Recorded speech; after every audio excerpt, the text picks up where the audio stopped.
Between our breathless holiday season celebrations, we'll open the phone and text lines to get your thoughts on that, and we'll help relieve some of your holiday stress from all the fixins to travel and more. Our favorite moldy chestnuts.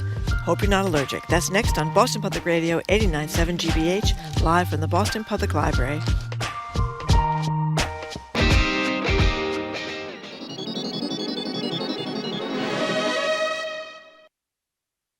Live from NPR News in Washington, I'm Corva Coleman. A truce between Israel and Lebanon took effect several hours ago. It's a 60-day ceasefire. During that time, Israel is to withdraw its troops from Lebanon and stop airstrikes there as well. Hezbollah fighters are supposed to move militants and weapons more than 20 miles away from the Israeli border. NPR's Lauren Frayer is in southern Lebanon and has more on the ceasefire. As for whether this is holding, it apparently seems to be so far. There was one incident in which the Israeli military says it identified what it says were Hezbollah operatives returning to areas near the border. It opened fire on them. That doesn't appear to have kicked off anything wider. NPR's Lauren Frayer reporting. President-elect Donald Trump's plan to impose 25% tariffs on Mexico and Canada and additional tariffs of 10% on China could upend the global trade industry. NPR's Windsor Johnston reports one expert suggests Trump is using international trade as a tool. Mark Wu is an international trade expert at Harvard University. He says the proposed tariffs are an ultimatum against the three largest trading partners of the United States. The president-elect's recent remarks suggest that this is using trade as a bargaining chip to get at outcomes outside of international trade. So whether or not this is a good idea or not depends on whether or not he will succeed at getting to those desired outcomes. In a post on social media, Trump said the tariffs will go into effect on his first day in office and remain in place until Mexico, Canada, and China stop the flow of drugs and migrants into the U.S. Windsor Johnston, NPR News, Washington. This is one of the busiest travel days of the year in the U.S., the day before the Thanksgiving holiday. NPR's Joel Rose reports a shortage of air traffic controllers has caused ongoing flight delays at one airport in the Northeast. Hundreds of flights at Newark Liberty International Airport have been delayed in recent weeks because of an ongoing shortage of air traffic controllers in the New York area. Newark is a hub for United Airlines, which calls the disruptions there significant. United says the controller staffing shortages have led to delays and cancellations for more than 340,000 passengers. The Federal Aviation Administration says it is trying to fix the long-standing staffing problems with Newark's airspace by relocating personnel from Long Island to Philadelphia. But the FAA acknowledges that staffing shortages in Newark may continue through the Thanksgiving holiday and beyond. Joel Rose, NPR News, Washington. The Motoring Club AAA predicts a record number of people will be traveling by air and automobile over this year's Thanksgiving holiday period. 6 million people are expected to crowd the nation's airports this week. On Wall Street, the Dow Jones Industrials are up about 35 points. The Nasdaq is down 160. This is NPR. And from the GBH Radio Newsroom in Boston, I'm Judy Ewell. Students and teachers are back in their classrooms in Beverly and Marblehead today for the first time in more than 2 weeks. Teachers' unions agreed on new contracts with their respective school committees last night. Beverly Superintendent of Schools, Sue Charolchak, says she's confident that everyone will now move on. We know we have some very hard work ahead of us, but our amazing educators and our administrators will work together to make sure that we get everybody back in. Unions say teachers and paraprofessionals got significant raises and improvements to paid parental leave. Voters in Marblehead will be asked to approve a Prop 2.5 override to fund that contract. A Boston city councilor says a group of stakeholders is considering proposals for the possible future use of Kearny Hospital. The Dorchester Hospital was shuttered in August during Steward Healthcare's bankruptcy proceedings. City Councilor John Fitzgerald says there could be many uses for the 13-acre site.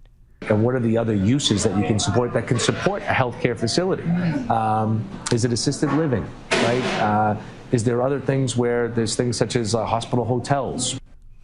Councillor Fitzgerald is a member of the Dorchester Working Group that will make recommendations on the possible use of Kearney Hospital to Governor Healy and Mayor Wu, and Fitzgerald says that project is still in its beginning stages. Well, the weather won't be a problem if you're doing some last-minute holiday shopping today. Mostly sunny, highs in the 40s this afternoon. Clouds and rain tonight, lows in the 30s. Soaking rain for southern New England tomorrow. Snow up north, possibly snow to start ski country. Running chairlifts. Right now it's 47 in Boston. Support for NPR comes from NPR stations. Other contributors include the estate of Joan B. Kroc, whose bequest serves as an enduring investment in the future of public radio and seeks to help NPR produce programming that meets the highest standards of public service in journalism and cultural expression.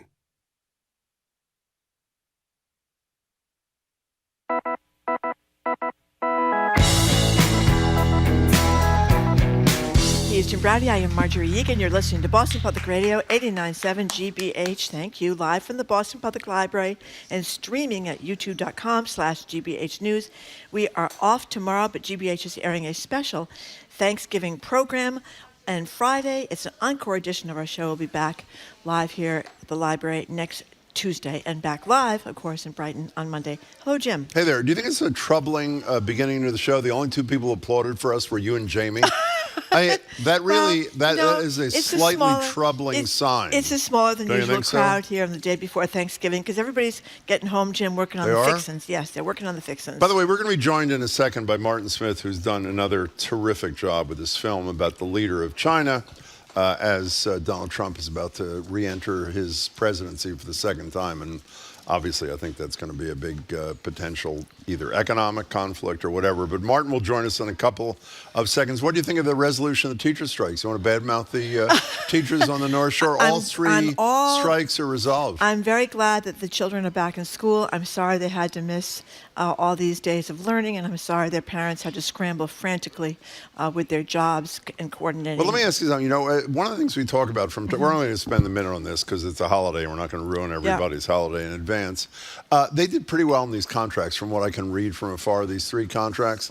My experience as a union leader when I was a younger person is when workers are doing better and are happier at work, they stay longer, and people who stay longer generally have greater number of skills and relevance to the work which is relevant to the work they're doing. So is it possible that maybe even though these strikes are illegal and they're paying a price for it, they're big fines, maybe they're not quite as horrible as you like to suggest they are? Well, I think it's a bad example for teachers to be breaking the law in front of the school children. I think the schools need to be overhauled. You think it's a bad example for school committees to not negotiate in good faith? I think the way that schools run in the United States of America is no longer working. I think we need a revolution in the schools. But you and I are on a different page on that. No, we're not. Jim. I think we need a revolution in the schools also. But I should say to you, the teachers' unions are not going anywhere. And I think the more that you accept, and people who share your view, accept that they're going to be part of the solution, or there's not going to be a solution. Thank you, Jim. No, it's true. I tell you, I'm counting on Max Page and the Massachusetts. Who got $1 billion more? Who got $1 billion more a year? Why are we doing this, Jim? Because we're waiting for Martin Smith. He'll be with us in a second. I think we should move on. And he's going to be here, they say, in a second. Oh, he so is. We're not going to move on to anything. You're really in a great mood. No, I'm in a fabulous mood because they resolved their strikes there, and you choose not to mention that $1 billion a year more for education is available because the teachers' union did the millionaire's tax. Yeah, I think that schools need to be running till 5 o'clock in the afternoon. I think we need to have merit pay for teachers. I think we need to pay the most difficult to get teachers like math and STEM people a lot more money. I think we need to bring the MCAS back as a graduation requirement? I think it's a tragedy, actually, that people voted, in my view, the wrong way on the MCAS, and that the children who might have needed that extra help are not going to get it. So you started it, Jim, but we're going to end it right now. Well, I guess we do. We're now joined on Zoom by Frontline director, producer, correspondent Martin Smith. His most recent film, which premiered last night, is U.S., China, and the Rise of Xi Jinping, tracks the life story of China's strongman leader who may produce the biggest challenge for Trump 2.0. Here's a little sound from the film of journalist Jianying Zhao, who bore witness at Tiananmen Square, reflecting on the estimated 25 to 45 million people killed by the Chinese Communist Party during the Cultural Revolution. This is our Holocaust. And to this day, the world has not really come to realize that's really what happened. And the same party responsible for it are still in power and Mao is still an icon. Looking at her face, it was chilling. U.S., China, and the Rise of Xi Jinping is available to stream on pbs.org/frontline, YouTube, and in the PBS app. Martin Smith, great to see you again. Congratulations on the film. Thank you, Jim. Yeah, great to talk to you. And I learned so much. So and it was did I. also very, very upsetting. So why did you do this? Why the focus on Xi? Why now? Well, I guess for the reason that you just said, that you learned a lot. I think we learned a lot in the making of it. There's a lot of Chinese history that is not well known, and I think Xi Jinping has tried to keep a relatively low profile. They're very sensitive to the idea of anything that focuses on him. Focusing on the party, on the country is okay, but looking at him specifically is somewhat verboten. So, I have to say I learned quite a bit doing it, and we wanted to share with our audience this kind of vital information about America's chief global rival. You know what was one of the striking visuals throughout your film was the lines of thousands of people in perfect rectangles or perfect squares, everybody wearing the same thing, not just the military, but women that were there at this event or men that were there at this event. The Discipline. Yeah, but it was so weird. It was like the individualism that you think of as so much a part of the United States was just not there. But that's the culture, I guess. Well, the bus drivers were busy, I think, getting those people to the square. Because there are a lot of people in China that are not on board with what has been happening over the last 12 years since he came into power. So, as you also saw on the program, there were outbreaks, uprisings in Tiananmen, well known, in Xinjiang, the province in Western China, and also more recently over COVID. So there's a lot of people screaming for human rights, freedom of speech, freedom of assembly. It's not all people lined up on the square, as you see in the opening scene of the movie.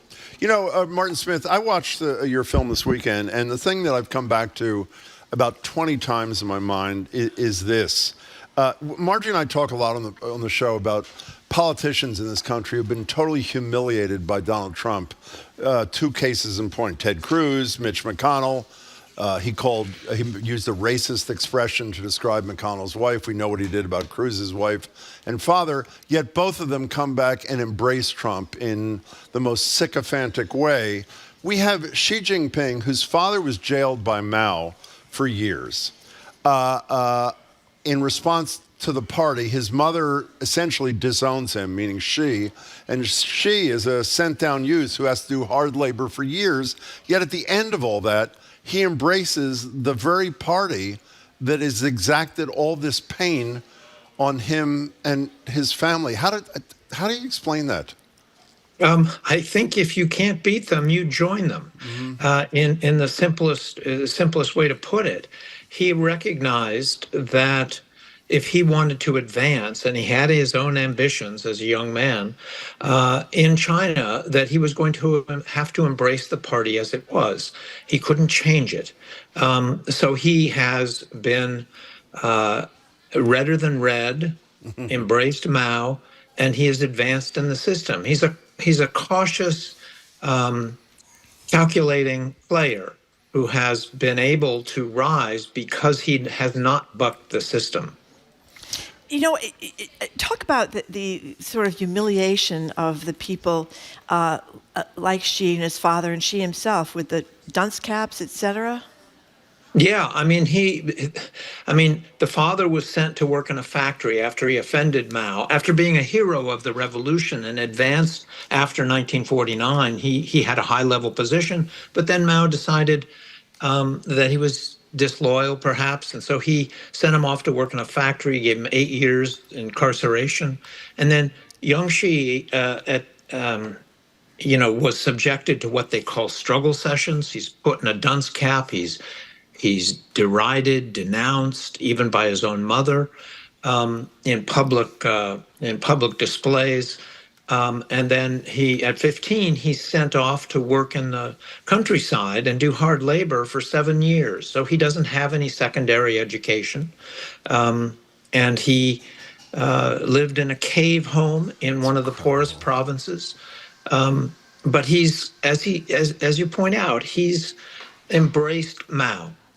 He has not so much embraced the reforms of Mao's successor, Deng Xiaoping, but he's identified himself with Mao.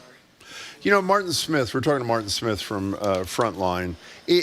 We'll talk about tariffs in a second, because obviously that's front page news the last few days, and obviously China is one of the major players in that back and forth, along with Mexico, obviously, and Canada. But the part of the film that I also can't get out of my head is the discussion about Taiwan. And just to give it some context, here are you speaking with Soochow University professor Victor Gao, discussing the future for Taiwan's, let's call it, self-determination. The problem today is that the people of Taiwan have made it pretty clear with their elections that they do not want to reunify with mainland China. The future of Taiwan is not to be decided by the local residents in Taiwan themselves. Why shouldn't these people have the right to self-determination? The status of Taiwan eventually will be decided only by the people on both sides of the Taiwan Strait, including the 23 million people in Taiwan, as well as the 1.4 billion people on China's mainland. You know, you include in your film, Martin Smith, this incredible interview that Joe Biden did on 60 Minutes when he's asked about defending Taiwan, should there be some claim by China, and he says, yes, if there was an unprecedented attack. And the follow-up question is, would you defend them, literally defend them, with American men and women troops? And Joe Biden says one word, yes. That's right. That's right. What'd you make of that? Well, it's unprecedented for any American president to come out and be explicit about coming to the defense of Taiwan in case it's invaded by mainland China. And he not only said it that one time to 60 Minutes, he said it on 3 other occasions at least. So this is a escalation of the tensions between the U.S. and China, and Taiwan and China. So it's notable. So where does Trump take it from there? I assume at an early press conference when he's talking about tariffs, once he's sworn in, he's going to be asked the follow-up question off what his predecessor said about protecting Taiwan. What does Donald Trump say? You know, I'm not going to make a prediction exactly, but I would guess, going by the playbook that we've seen in the past, is he's look, and I'm not going to tell you what I'm going to do. Mm-hmm. That's not the way to negotiate this kind of thing. And he may be right about that. I mean, the policy has been for 4 decades one of strategic ambiguity, of not really tipping our hand as to what we would do. We defend the right of the Taiwanese to autonomy, but we have not said until Biden that we would militarily come to the defense of Taiwan in the case of an invasion. That is Frontline's Martin Smith, his latest, which premiered last night on PBS, U.S. China and the Rise of Xi Jinping. And Martin Smith, explain why Taiwan matters to the United States. It not only matters to the United States, it matters to the world, because 70% of the microchips that go into everything that we own, and especially the most sophisticated microchips, they control production of about 90% of the most sophisticated chips that go into your iPhone or Android phone or your TV or your car. All of these things are manufactured. And one of the things that the Biden administration has tried to do is to begin producing these chips here in the United States, but it's not going to happen overnight. Large installations are being built in Arizona by Intel, other places, to replace our dependency on Taiwan. But this just sort of crept up on us that we were wholly dependent on Taiwan, a small island of 23 million people, for the chips that power our lives.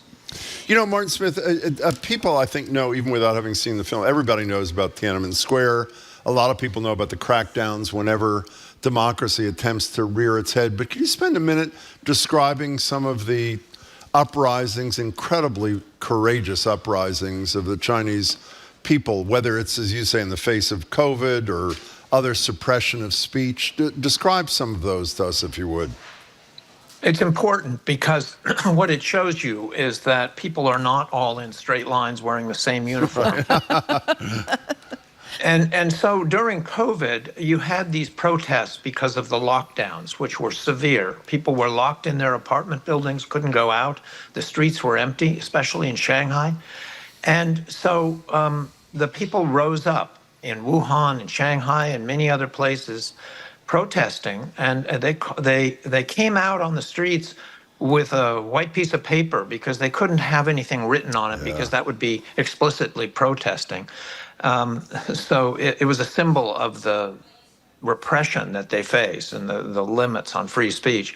But then they began to shout things like "Down with Xi Jinping," and "We want freedom of speech."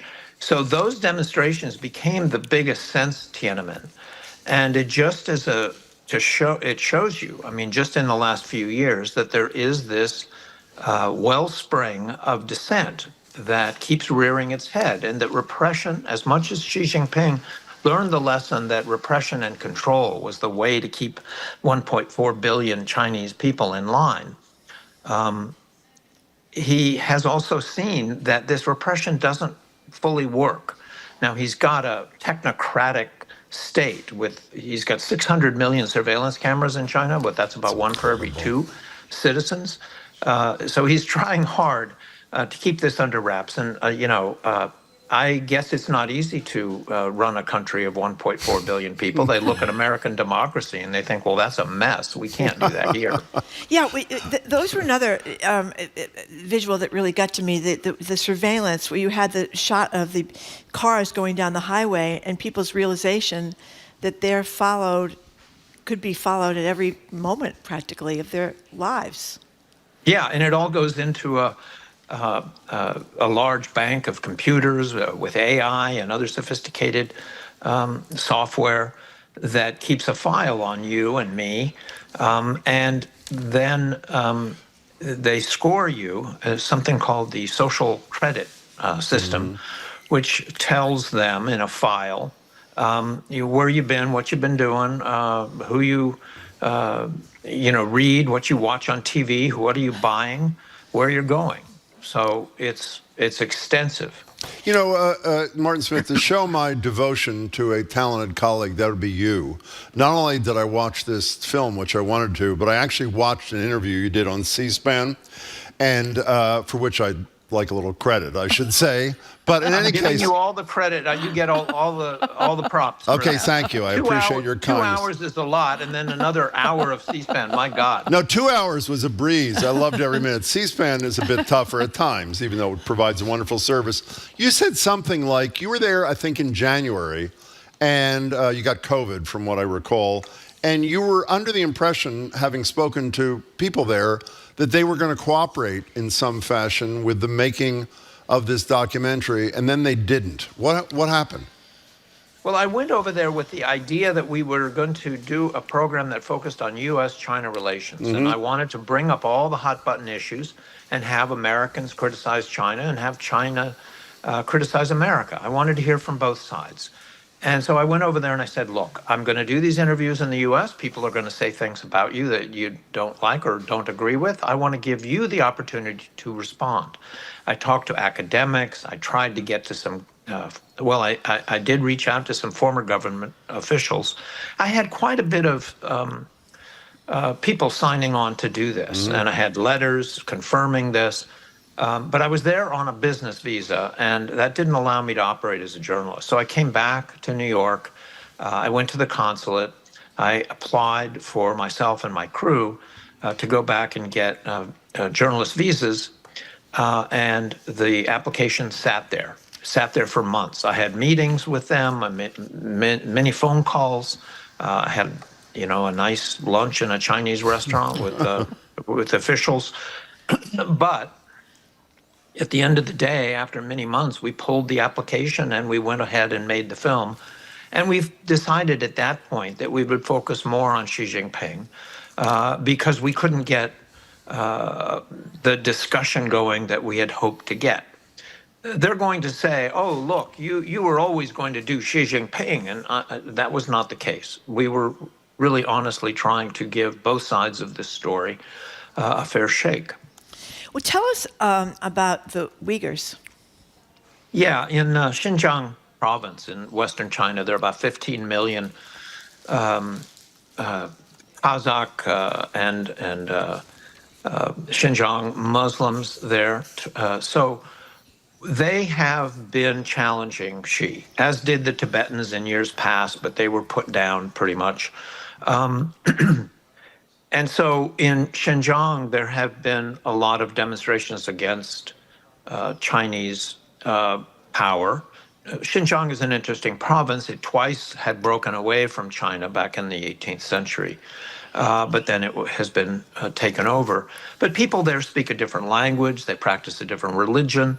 And the central government in Beijing has tried to staunch that. And they've set up these camps, re-education centers, they call them, but they are in some sense concentration camps for Uyghurs, and they are taught how to speak Mandarin Chinese, and they're given all sorts of rules, and some are beaten and some are killed, from what we understand and what we've learned.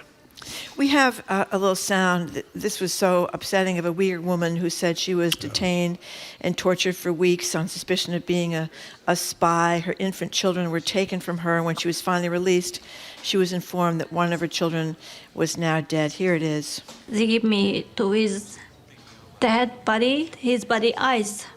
It's cold. Yeah, cold, total ice. He says, sorry, he's dead. You can take him now, his body.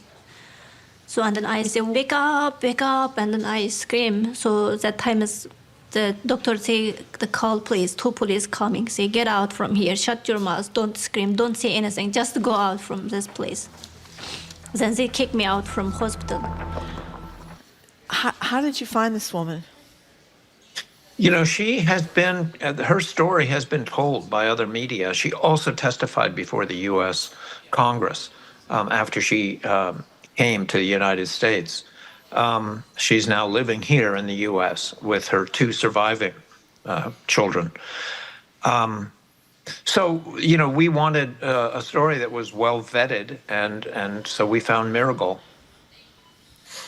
The fear of the Uyghurs is just that they're not conforming, or what is it? Well, I'm sorry, but I should mention that there has been violence. There have been Uyghur separatist groups that have been accused of terrorist-like attacks, brutal attacks. One on Tiananmen Square with a car running over people, which you see in the documentary.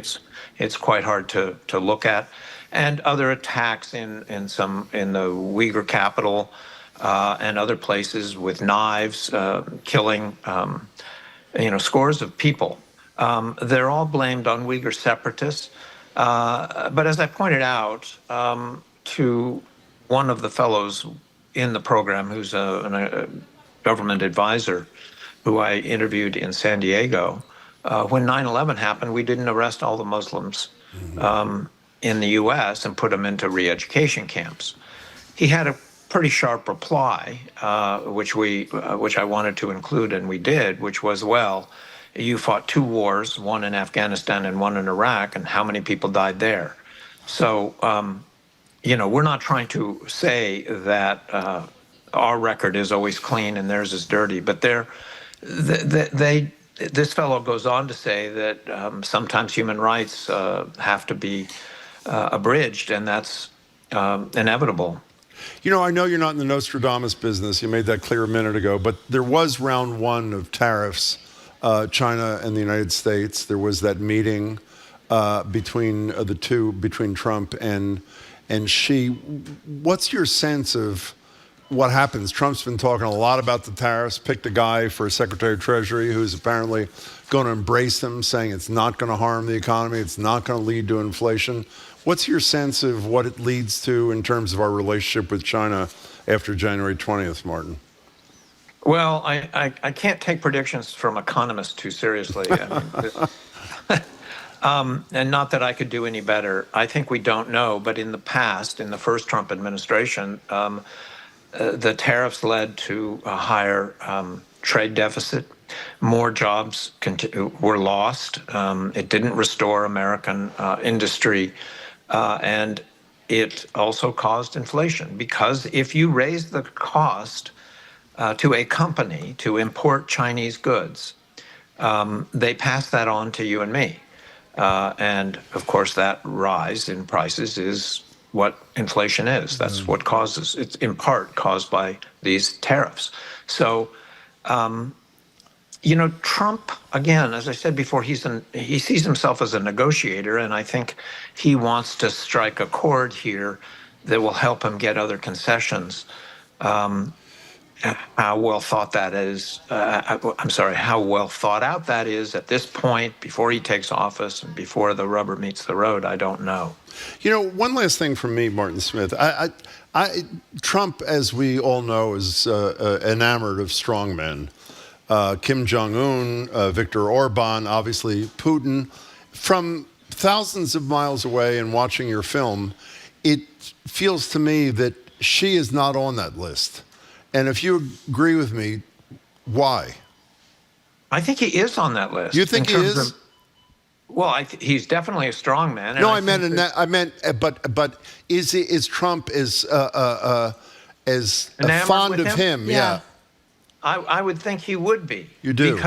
Because Xi Jinping can get things done without having to speak to the press or go through the process of checks and balances that we have in this country. So I think that, he says he knows him well. I always wonder, how can you know him well? He's had meetings, of course, and Xi has been to Mar-a-Lago. But I do think that he is enamored of anyone who has that kind of control over his people and over his country. By the way, proof that you're right, one of my colleagues, while I was asking that question, just put on our screen a 2018 quote from the Associated Press. Trump, then president, saying he thinks it's great that China's president now holds that office for life, and muses that maybe the U.S. will do the same someday. So I guess I should have done a little more research. There you go. Well, we all have our fact checkers, don't we? We do indeed. Martin, this film is really terrific, and talk about timely when we're so obsessed with Ukraine and Gaza as we should be. I think it's the perfect time, and we really thank you for your work and your time today. Well, thank you both for having me. It's always good to talk to you guys. Thank you very, very much for being with us, Martin Smith. Okay. Martin Smith is director, producer, and correspondent of the new Frontline film, U.S. China, and The Rise of Xi Jinping is also available to stream on pbs.org/frontline. That's pbs.org/frontline. It's also on YouTube and on the PBS app. Many thanks again to Martin Smith. Up next, we're going to open the lines for Thanksgiving potpourri of topics. You bring us whatever you're thinking about, travel stress, cooking calculations, whether we should move Thanksgiving to October. Do you know the Canadians do this? I love that. Stick around. You're listening to Boston Public Radio 89.7 GBH, live from the Boston Public Library and streaming at youtube.com/GBH News.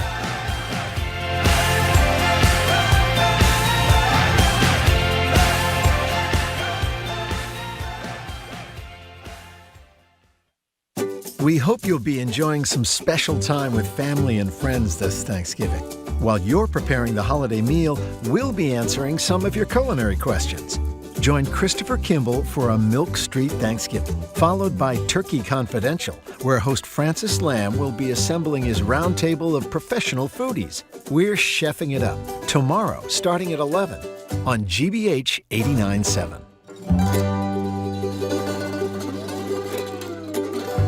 Our programs are made possible thanks to you. And Jose Mateo Ballet Theatre, bringing its enchanting production of The Nutcracker to the Strand Theatre in Dorchester from December 7th through 22nd. Audiences can rediscover the magic with this holiday classic. Tickets available at ballettheatre.org/tickets.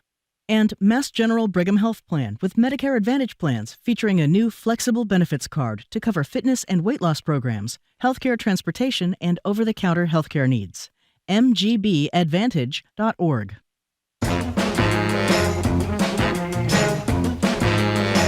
Welcome back to Boston Public Radio. Jim Browdy and Marge Regan live from the library and streaming at youtube.com/GBH News. Tomorrow we're off and GBH is airing special Thanksgiving programming, as you just heard. Friday, it's an encore edition of the show, and we'll be back live on Monday. For the rest of the hour, the lines are open for a BPR, cornucopia of Thanksgiving topics. We know everybody is stressed out about getting to where you need to go, preparing what you're supposed to prepare, and dealing with whatever family member you didn't want to deal with. One solution, Marjorie just mentioned this, particularly with Thanksgiving and Christmas so close this year, is to do what Canada has done and just, I'm serious, move Thanksgiving and all that comes with it to the middle of October, sort of pacing the holiday stress a little bit. But since that won't happen this year, Marjorie and I are here for you. Are you struggling with the cooking calculations? When to take the turkey out of the freezer. Marjorie's really good at that. Yep. When to take it out of the oven, how to roast the fixins. And for those of you who are traveling on the holiday, we even know what you're allowed, according to TSA, to bring on the plane and what you are not. The number's 877-301-8970. Why don't you start by imparting some Thanksgiving Well, I'll tell you tidbits for one people. thing. Did you know that you could take cooked macaroni and cheese on an airplane? I've done it many times. I have, why yes. would you want to do that? That would be such a hassle. Not to mention the legendary green bean casserole and other types of casseroles. Sure. So you put the casseroles with you and take it on That's the on airplane. a carry-on. You can do it in a carry-on. But it's so bizarre. I mean, why not? Cranberry sauce you have to stow away Yeah. underneath the plane. But this made me feel really horrible about Thanksgiving as well. What's that? This piece in Vox talking about all the 8 million turkeys going to be thrown in the trash this Thanksgiving, and they talk about how we should stop eating turkey and think about the animal torture and environmental degradation that went into making that. That was really cheerful about Thanksgiving. We should just stop eating them all day long. And the turkeys have become a symbol of our profligacy, I can hardly say that word, Well, you didn't. and unrestrained cruelty against animals. So that was cheerful. So that let was me very tell you, cheerful. on that note, by the way, What? CNN had a poll this morning. 73% of Americans are eating turkey. 25% are not. We'd love to hear from the 25%. Is it by choice? Is it because you're a vegan kind of person? Well, Jim, or just because you prefer a ham? They're just eating the fixins. Well, a lot of people do eat just the vegetables. And one of our texters wants to know if they call the fixins in Canada. We don't know. But wouldn't that be nice to have, when you think about it, because it is late this year. It's, what is it, the 27th today? So this is over, and then you're 3 weeks away, or So 3.5 weeks the away 28th. is Christmas. Yeah. You know, it's just really close because you haven't. Well, even, let's talk about that for a second. Canada did do what I you're think it'd be talking great. about. They do Columbus Day weekend. They would do it, or Indigenous Peoples Day weekend, as we now. You worried call about Columbus Halloween Day. interference well, there or not? Well, no, because it's a couple of weeks earlier than that, and you could do it in October. It would still be warm out. You could go out in the backyard. I think it's a great idea. Play with the kids. You wouldn't be so stressed about Christmas. Where was that story, by the way? I don't know where it was, but wherever it was, the Atlantic. Thank you, Aiden. And the point of that, which is, I guess, fairly obvious, is they're right on top of each other. And so if you can sort of spread the stress, it probably reduces the total as well. You do a little Thanksgiving thing and the stress that comes with it. Then you have a break for a month, actually for almost 2 months, and then Christmas comes. So again, it's all things Thanksgiving. We're particularly interested in your thoughts about what you do, how you'd feel about moving Thanksgiving up a month. By the way, NPR has also a great PSA kind of thing. It talks about stressful situations around Thanksgiving. And one of the 5 stressful situations it mentions is if you drive to a mall, for example, on Black Friday, and someone takes the parking spot that you're about to drive into. You know what they say will help you deal with it? Straw breathing. That's right. What is straw breathing? You take a deep breath in, then exhale for 2 or 3 times longer than you inhaled with gently pursed lips as if you're blowing through a straw. Wait, say that again. Wait, you do what again? Is straw breathing. Okay. This is the definition. Let's hear it. You take a deep breath in. Deep breath in. And then you inhale for 2 or 3 times longer than you exhale, for 2 or 3 times more than you inhaled. So a long exhale. But when you're exhaling, you purse your lips as if you're blowing through a straw. That's why it's called, Jim, straw breathing. And then you don't care that somebody took your parking spot? Is that the point you're trying to make? Well, they say that when you get upset about things and stressed about things, breathing, slow, relaxed breathing helps you calm down. You know what the problem with that is? If What? that were the criteria to do straw breathing when you're upset, I'd be straw breathing all the time, which would be really difficult. Let's take some calls. It is Thanksgiving Eve. We're actually in the spirit, despite how we started the show talking about teachers' unions. Arthur just disappeared. He was there. There he is. Arthur in Salem. Welcome to the show. Happy Thanksgiving, Arthur. Happy Thanksgiving. Thank you for taking my call. Sure. Just wanted to make two quick comments. Living in Salem and dealing with Halloween, we could not possibly take Thanksgiving and stuff it into October during the month. Well, So, but Arthur, how about this? Yes. You can put your pumpkins out for Halloween. You don't have to carve them all, and then they can go right through to Thanksgiving. They're sort of a No, but he holiday. means there are like 1 million people come to Salem for like that week or something, Well, don't they? it's 2 weeks before, though. It would be 2 weeks before Halloween. It is? Yes, it would be Indigenous Peoples Day or Columbus Day weekend, which is generally what, the 12th of October, I didn't know 30th that of all. October, something like that. we are now calling the Halloween period of time in Salem September. Would be Septober, because by mid-September they're already starting to dress up. It's just it's an enclave of disaster anyway. So adding another holiday would just be worse. Well, we're really glad you enjoy Halloween up there in Salem. The Salem mayor is going to be on Monday. Is he on Monday, by the way? Tune in Monday, Arthur. You'll hear from your mayor, and we'll try to bring this up. Thanks. Happy Thanksgiving, I guess. Now, thanks for your call. Here's to deal with the horrors that I shouldn't have even mentioned. What were they? Fox story talked about the turkeys. Oh. Well, here's John in Ashland. He's eating natural, humanely raised turkeys by my in-laws, raised by his own in-laws in Maine. Super delicious dark meat. Because you know what they do with the regular turkeys most of us are eating? Yeah. They want to have the turkey breast really huge, and they get so huge that the poor turkey can hardly stand up and tips over. Well, that's really nice. Yeah. I'm glad you brought and that they have up. to be artificially inseminated. Oh, that's nice too. A lot of people like that, by the way. Now, let me just say, Paul in Braintree has an interesting thing. Now, you would know this. I don't know this. He says Jesus was probably born in June or July. Move Christmas to the summer. Yeah. Is that true? I do not know. I do not know if Jesus How do you was not born know in that? June or July. I don't think it's mentioned, the date. But I think it was supposed to be pretty chilly in the manger, so that would belie it wasn't June or guess July. so But I much for could be wrong. We need to ask the Revs about that, Jim. Matt in Jamaica Plain, what do you think? First off, I think there's a pretty strong evidence that Jesus was born in the summer. That whole thing was about the paganism. Oh, okay. Oh, yeah. I'm a history teacher. Oh, great. My understanding is that he was born, whatever, June, July, May, whatever. But the issue was they were trying to get energy around, to celebrate Jesus and Christianity. So, but there was all these pagans doing their solstice festival. So they thought if they put Christmas, the birth of Jesus, around the solstice, people would just kind of merge with the two. So hold on for a second, Matt. So all that seeing your own breath in the manger, that was all kind of made up? It's a cold June. Oh, The Revs have me beat for sure, but my understanding is that this was there was a lot of things like that because they were really worried about paganism in early Christianity, and I think they figured anything they can do to kill get two people on board. birds with one stone kind of deal. Okay, well, you answered that question. All I'm right. glad you're What on about line. Thanksgiving? Yeah, what about Thanksgiving? Yeah.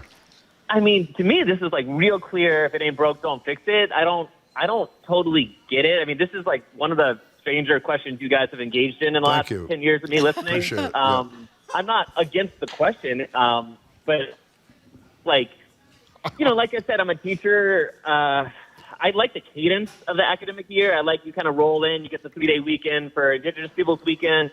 You get this little break, and then a few 4 weeks till the winter break with Christmas and everything. So this is just wild, kind of crazy. I would just keep it as it is. Well, Matt, that was an excellent call. By the way. Matt, there is the idea of Thank the you, Jim. holiday. Second time calling. Call again. The holiday season. Yeah. And you think of the holiday season that stretches from now until New Year's. Well, why can't it stretch from October to New Year's? Well, I think the other reason is many people say that are texting to us that they say that Thanksgiving, for the most part, is the stress-free holiday. You may have to travel What are you a lot. talking about, Because there's no stress-free? presents. There's no presents. You don't have to worry There's about cooking. There's horrible relatives. There's the worst traffic in American history. How's that not stressful? Because you can design Thanksgiving to make it less stressful. Have fewer people at your house, maybe just the relatives you get along with. You can do a potluck Thanksgiving, which can be controversial if you have bad cooks. Oh, that's in your Am I the family. A-hole? We're We're going gonna to talk about that later on. 1:30. But you don't have to worry about what to get for Aunt Maud and another sweater for your That's because you're not father. cooking, obviously. I'm not. Well, I'm making my roasted carrots. We know, Margaret. Yes. Okay, fine. Anonymous here. Great. Another failing Jim Browdy crusade. He couldn't get his higher taxes passed. Couldn't get daylight saving moved. So let's move Thanksgiving. Maybe he'll succeed at that one. Or maybe not. Thank you, Anonymous, for your text. 877-301-8970. We're talking about all things Thanksgiving, including this idea that somebody, I don't know what the person's name is, in the Atlantic raised about moving Thanksgiving up a month so that we don't have the two stressful holidays right on top of each other. Gina and Brewster, thank you for calling. Hello, Gina. Hello, Jim and Marjorie. It's Gina, or you call me Orca Mom. Oh, hey there. How are you?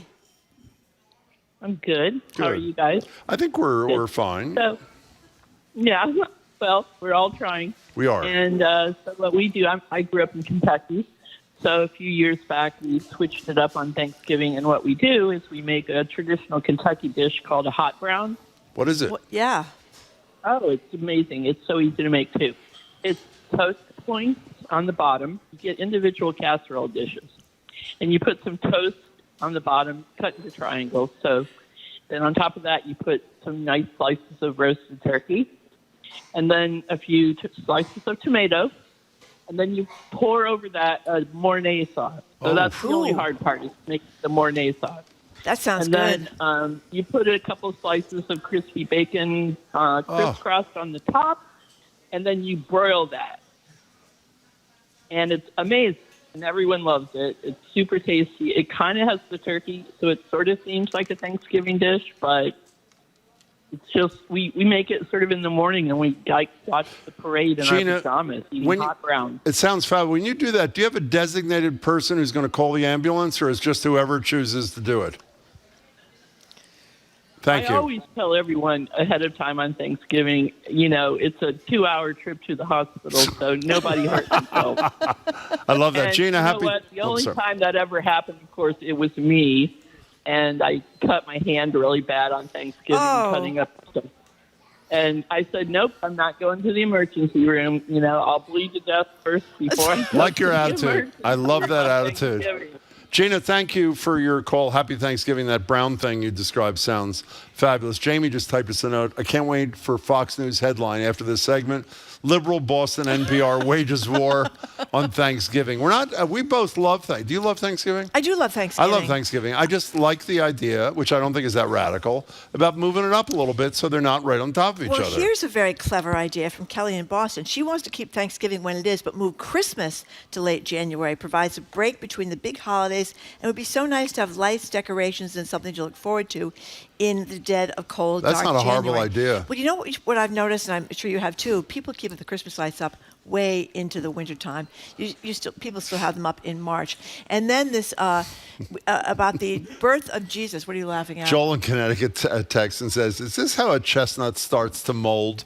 The point is, he knows this well enough to know this is the first time we've discussed this. Likely we'll be discussing it every Thanksgiving for the next, 30 years, give or take a few? That's right. Thank you. Now, Paula from Hingham is straightening us out on the birth of Jesus. Oh, she says, the shepherds were in the fields with their sheep, which they do during lambing season, which would be in the spring. So that puts Jesus' birth somewhere in the springtime. That's from Paula and Hingham. So we're having a dispute about that. I thought it was then move Christmas to April then. Maybe we could move it to April kind of thing. That would be... How'd you not know this, by the way? I don't think it mentions... Obviously all these people know. The history teacher knew. I don't know. I wasn't paying attention that day in catechism, I guess. 877-301-8970. Kimberly from North Andover. What do you think, Kimberly? Hey, Kimberly. Hi, Jim and Marjorie. First-time caller. Thank you for doing that. Hi. Hi. I would love for Thanksgiving to stay in November, but maybe a bit earlier, because October's full of fun stuff, too, like, trick-or-treating and Topsfield Fair. So I'm quite happy to have Thanksgiving be maybe a smidge earlier, but November. Okay, well, you've voted beautifully on your first call. Call us again, Kimberly. Thank you very much for weighing in. That's not a horrible idea, by the way, either. Just moving it up a little bit in November. Yes. Yesterday we were talking about the cornucopias and that there seem to be not many cornucopias. They used to be in abundance everywhere, and they seem to be falling out of favor a little bit. But here's a texter who says, Donald Trump's hairstyle should heretofore be referred to as the cornucopia, which I think is quite clever. Do you see what DA and Bill Rick asked? Why does Canada celebrate Thanksgiving to begin with? Why do they? That's an excellent That's question, an excellent. Jim. Can you guys look that up, please, really fast? Did they have indigenous people and pilgrims in Canada? Sure. I should know that. Yeah, you should know. You didn't know when Jesus is born. You don't know about Canada and Thanksgiving. I'm really in big trouble today. Okay, fine. Take a break. Okay, so we're taking a break. We're going to keep talking about this until the top of the hour.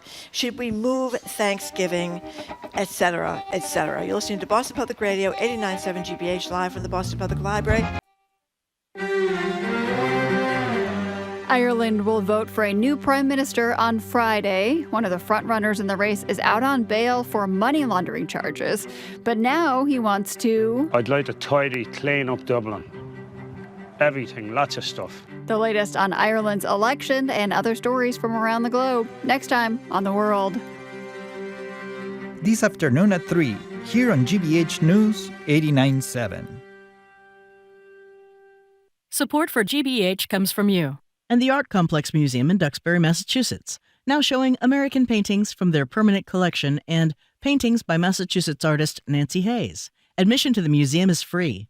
Learn more at artcomplex.org. And Newbury Court, a full-service retirement community in Concord, Massachusetts. Newbury Court is committed to creating active, independent lifestyles for persons 62 and over. More at newburycourt.org.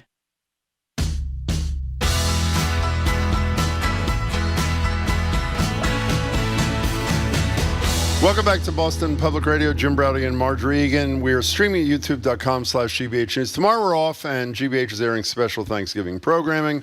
Friday, it's an encore edition. That means best of kind of thing. We're back live on Monday. If you're just tuning in, we're talking about, obviously, all things Thanksgiving, particularly this idea in the Atlantic about moving Thanksgiving to maybe mid-October so that you spread out the stress of the two holidays. Here's the answer to the Canada thing. Our colleagues looked this up, Marjorie.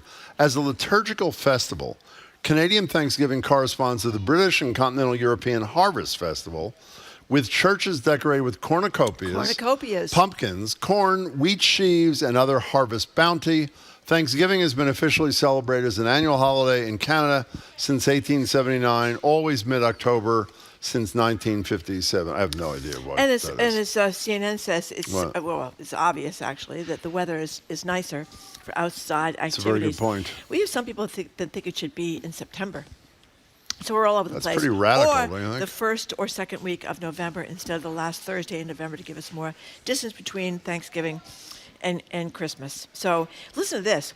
We're done. Oh, by the way, this is the answer. Art in West Bridgewater, a regular listener of our show, says, this is for you, I think. Canada has Thanksgiving because they have teachers' unions who need an extra 2.5 days off in November, just like us. So there you go. Thank you, Art. That was brilliant, actually. Okay, you got us a little bit off topic there. I did. What was it? Tirade at the beginning of the show. Well, we were waiting for Martin Smith to join us. We're done with the turkey thing, says one of the texters. Right up the street from us in Duxbury's is Bonji's Turkey Roast. Wow, what is that? Turkey Roost. What is it exactly? Well, the best turkey pie we've ever had, tender white or dark meat or mixed meat pies with tons of gravy.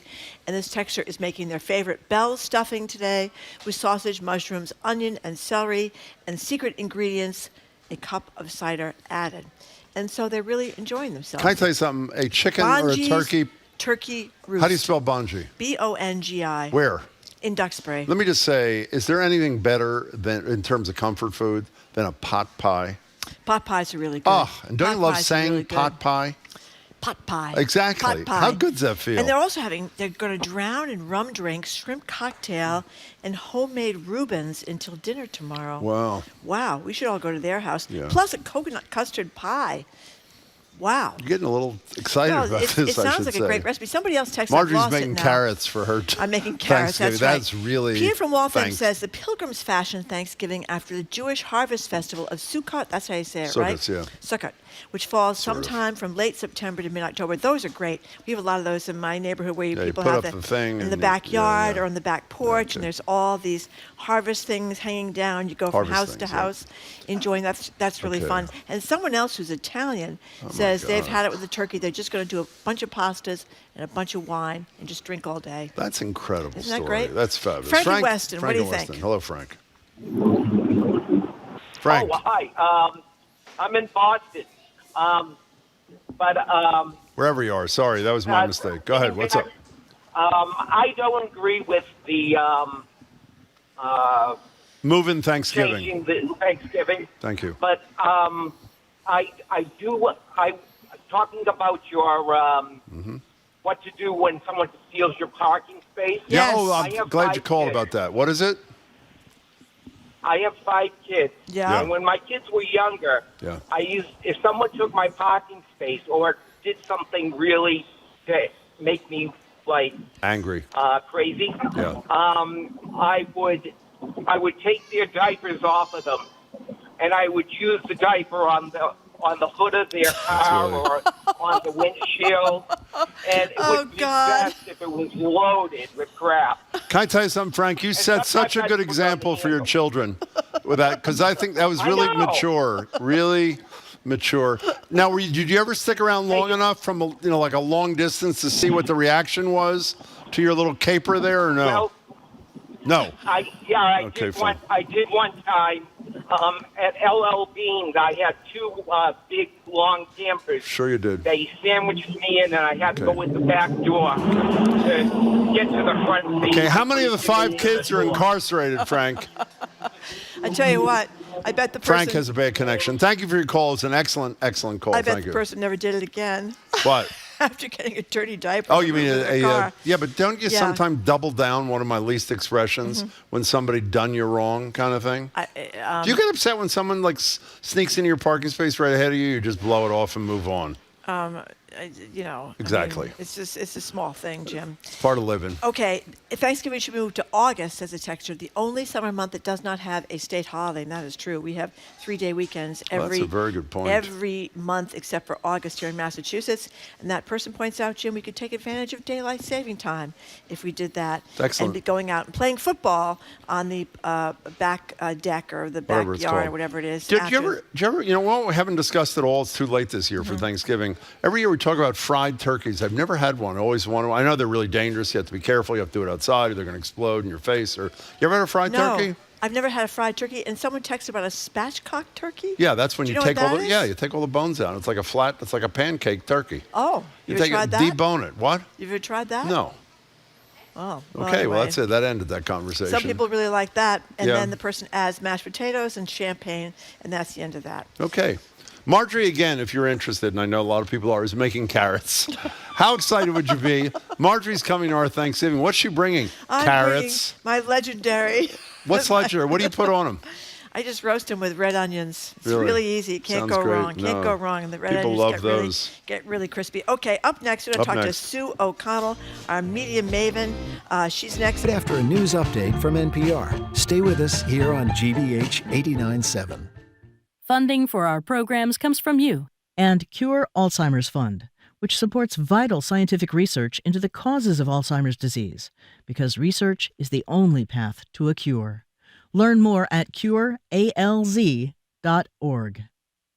Humans are the most innovative species on Earth. On the next Nova, see how engineers are supercharging our abilities, reaching beyond our horizons and altering our environment. Watch Building Stuff. Change it. Tonight at 9 on GBH2. I'm Zoe Matthews, senior producer for Boston Public Radio, and you and I are listening to 89.7 WGBH, HD1 Boston, online at gbhnews.org. GBH News with NPR. What matters to you? I'm Jim Bradley, head on Hour 2 of Boston. Hi, from NPR News, I'm Lakshmi Singh. 3 Americans have been freed from prisons in China in a deal brokered by the Biden administration. Politico reports they were exchanged for Chinese citizens, though there are few details about them. Here's NPR's Michelle Kellerman. A State Department spokesperson says thanks to the Biden administration's diplomacy with China, all wrongfully detained Americans in China are now home. The spokesperson says 3 are being reunited with their families for the first time in many years. They are Mark Swedan, an American businessman from Texas who was arrested in 2012 and accused of drug-related related offenses. Chinese-American Kai Li had been held since 2016 on espionage charges, and John Leung, an American who had residency in Hong Kong, was sentenced last year to life in prison on spying charges. The U.S. official would not comment when asked who China is getting in return. Michelle Kellerman, NPR News, the State Department. As a candidate, Donald Trump threatened to impose tariffs products produced in China and around the world and sold in the U.S. Now, as president-elect, he says he will use the levy against this country's largest and closest trading partners, Canada and Mexico. NPR's Don Gagne reports. President-elect Trump said in a post on Truth Social that as soon as he takes office next year, he'll impose 25% tariffs on goods from Canada and Mexico until they stop what he calls the invasion of drugs and, quote, illegal aliens into the U.S. Officials from both countries pushed back immediately. Mexico's president threatened retaliatory tariffs in response. If such tariffs are imposed, a wide range of industries would be impacted. Most significantly, agriculture. Also facing major disruptions would be the energy sector and the automobile industry. The tariffs would disrupt production and affect jobs. Don Gagne, NPR News. Now that a ceasefire is in effect, Lebanese citizens are returning home. Images provided by the World Food Program show crowds of displaced children, women, and men, many returning to villages reduced to rubble from more than a year of cross-border strikes between Israel and Hezbollah. Under the deal, each side agrees to halt fighting for 60 days. A new law in Ohio says that on school grounds, a transgender man or woman must use a multi-person bathroom that corresponds to their sex at birth, not gender identity. Republican Governor Mike DeWine signed the legislation today. It applies to bathrooms, locker rooms, and overnight accommodations on all school grounds from kindergarten to college level. Teachers' unions and civil rights groups objected. The ACLU of Ohio says the measure will make LGBTQ Ohio residents less safe. It's NPR. And from the GBH Radio Newsroom in Boston, I'm Judy Ewell. Fire officials across the state are waiting to see how heavy rain forecast for tomorrow will assist in their efforts to fully extinguish wildfires across the state. The state's chief fire warden, Dave Salino, says the rain and cooler temperatures could set fire crews up for what he's calling a season-ending event. You're not going to see the ignition potential as anywhere near as high as it was, say, 2 weeks ago, right? It doesn't mean that we won't get fires. We'll have these little dry. We have actually go into a dry period after the storm next week. Salino says all but one of the largest fires are 100% contained. The butternut fire in Great Barrington is only at 60%, but he says that fire's containment zone could increase dramatically with tomorrow's wet weather. And he says residents of Lynn can expect to see smoke from hot spots from the Lynn Woods until the first significant snowfall and colder weather, but there's no threat to public safety. Travel experts say we are approaching peak travel time for this Thanksgiving week. They say this afternoon is the worst time to start a road trip, especially if you're driving on interstate highways. Meantime, more than 66,000 travelers are expected to pass through Logan Airport today. That's more than last year, and that's also why Elizabeth Rugmodley decided to get on the road early instead of boarding a flight out of Boston. That's why I'm headed home to go see my dad. So I think it's important if you have the opportunity to travel to go see your loved ones, spend some time with important people in your life. I think that's important. You'll pay less for gas, about 40 cents less compared to last year. That's 40 cents per gallon. We've got cloudy skies, rain on the way right now, 49 in Boston. Support for NPR comes from NPR stations. Other contributors include Made in Cookware. Made in Cookware is crafted by chefs for use in restaurants and home kitchens around the world. Their cookware can be found at madeincookware.com. This is NPR.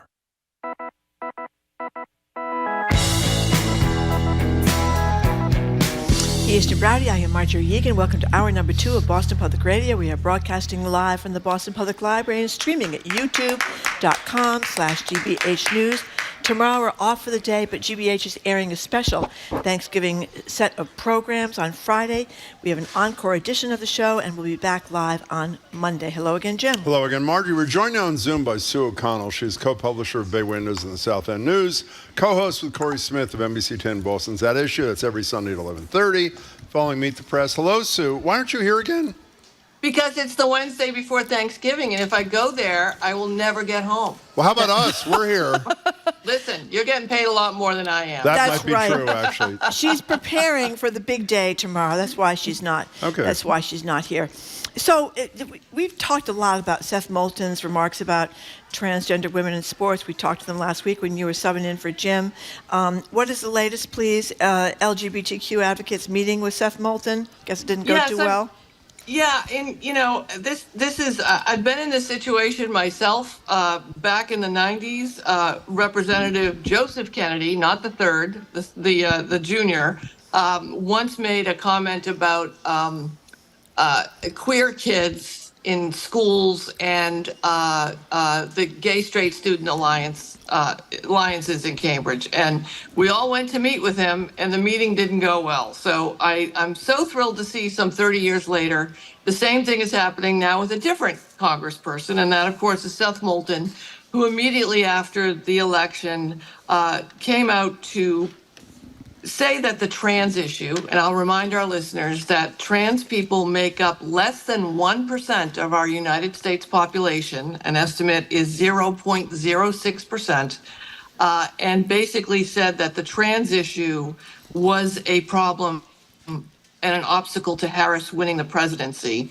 Of course, as we talked about a number of times in the swing states, especially in Michigan, the Trump campaign and PACs were running this ad indicating that Kamala Harris supported the transition care for prisoners. It actually turned out to be a Trump policy that the government was enforcing and enacting. But anyway, they had this hateful, terrible ad out that really became a divisive issue for some voters. Seth Moulton made some comments, and some leaders of our local organizations had a Zoom meeting with them. Nina Salveggio, who's with the Greater Boston PFLAG, Friends and Parents of Gays and Lesbians. Nina's a great activist. And the director of Mass Equality, the current director, Nelson, got together over Zoom to talk with them and just wanted to share their stories. And this is according to Boston Globe reporting about their kids and about how the comments are challenging, how Congressperson Moulton used the term formerly male in order to describe something which doesn't actually represent people's identity. And unfortunately, I think they're reporting to the Globe that they came away feeling that it wasn't very empathetic. He didn't really hear what they were saying. And in the end, it didn't really seem to change Congressman Moulton's mind in any way. But at the same time, I'm hopeful that it's really just the first step in a conversation, or one of the steps in a conversation with Congressperson Moulton. Let me just say what I said to Congressman Moulton when he was on with us, is if he wanted to talk about, which I think is perfectly legit, conversations that Democrats were unwilling to have, and if you had them, you were canceled, so he says anyway. What I said to him was, why don't you pick something else where you think the Democrats ran astray, rather than engaging in what is a piling on thing against the most vulnerable people in our community. And that's my problem. I mean, I'm not, we can get into the merits of what he had to say and how he said it, and I think there's some legitimate criticism. The primary criticism to me is it's not a topic that people who care about other human beings should be putting center stage as the problem. There are a lot of other things that Democrats did that could have been focused upon. In any case, can we move on? Because let's move on. Yeah, you were not at the Karen Reed hearing yesterday, right? Even though you've been there. I was not, no, but I did watch it. She was preparing for Thanksgiving yesterday as well. Not Karen. Well, Karen Reed may have been. You know, it was a really interesting thing. My understanding is one of the motions that was discussed yesterday was the prosecutors want the outtakes from some of the television stuff on ABC or wherever it was that you were in, by the way, suggesting that there might be a confession in it. And here's what Reed, who, again, I've never heard a murder defendant in my life give press interviews nonstop like she does. Here's Karen Reed outside the courthouse yesterday. Isn't it amazing that ABC, NBC, Boston Magazine, and Fox all sat on alleged confessions and never publicized it? That's a fishing expedition. They don't exist. Her point is, if they had confessions, they would have run it, obviously, which I find to be a pretty compelling argument by her. But what else was yesterday about there, Sue O'Connell?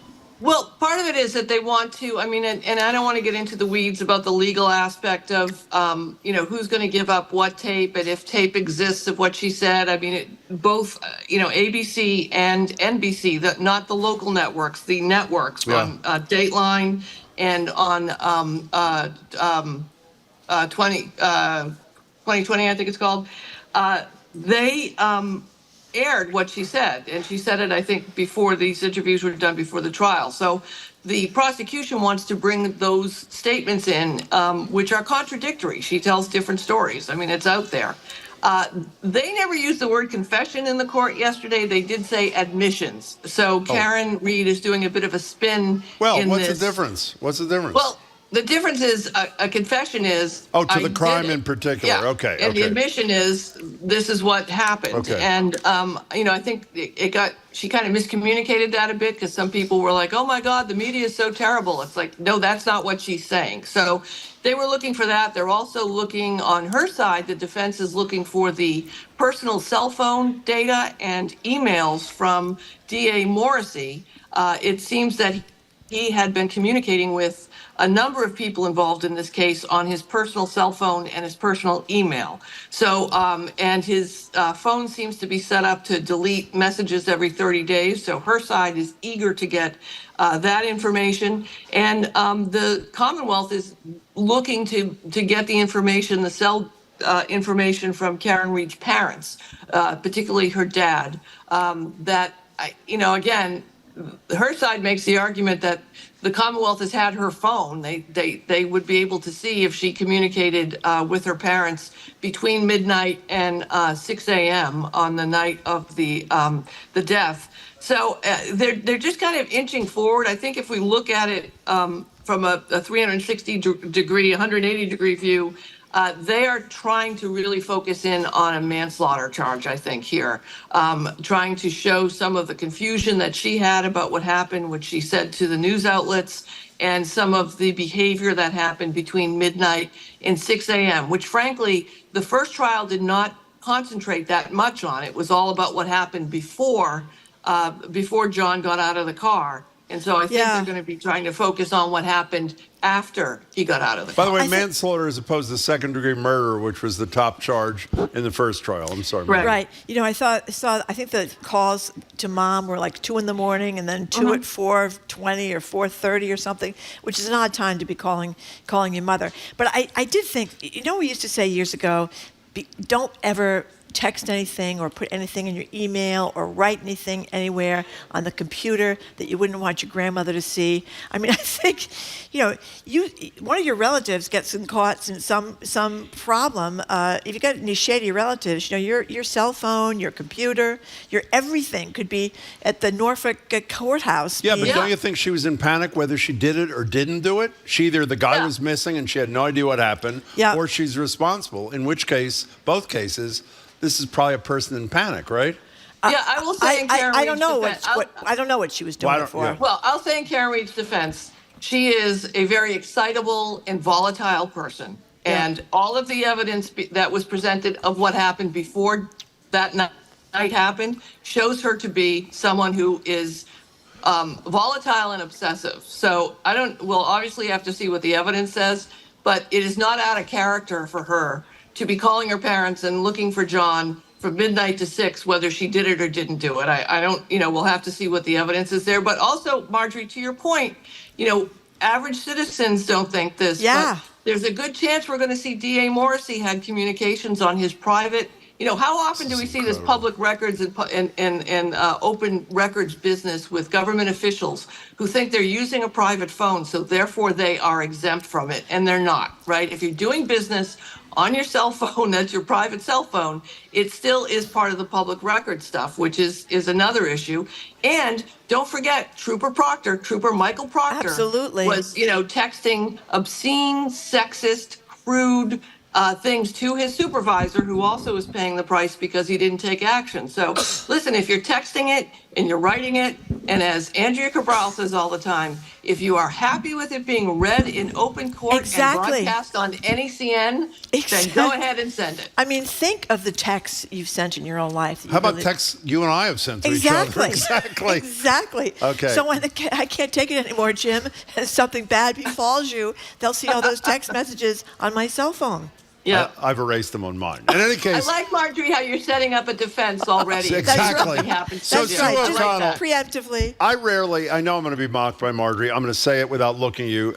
I rarely revel in somebody else's misfortune. No, never. I made an exception yesterday. First, I want to play sound we played on the show about 100 times because it's amongst the most painful moments I've ever heard. Here are these two election workers you all got to know during the January 6th hearing from Georgia who were targeted by Trump, Giuliani, and his supporters. First, you'll hear Shay Moss and then her mother, Ruby Freeman.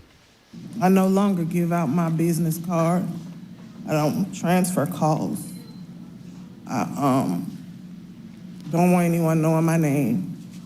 I don't want to go anywhere with my mom because she might yell my name out over the grocery aisle or something. I don't go to the grocery store at all. I haven't been anywhere at all. Do you know how it feels to have the president of the United States to target you? The president of the United States is supposed to represent every American,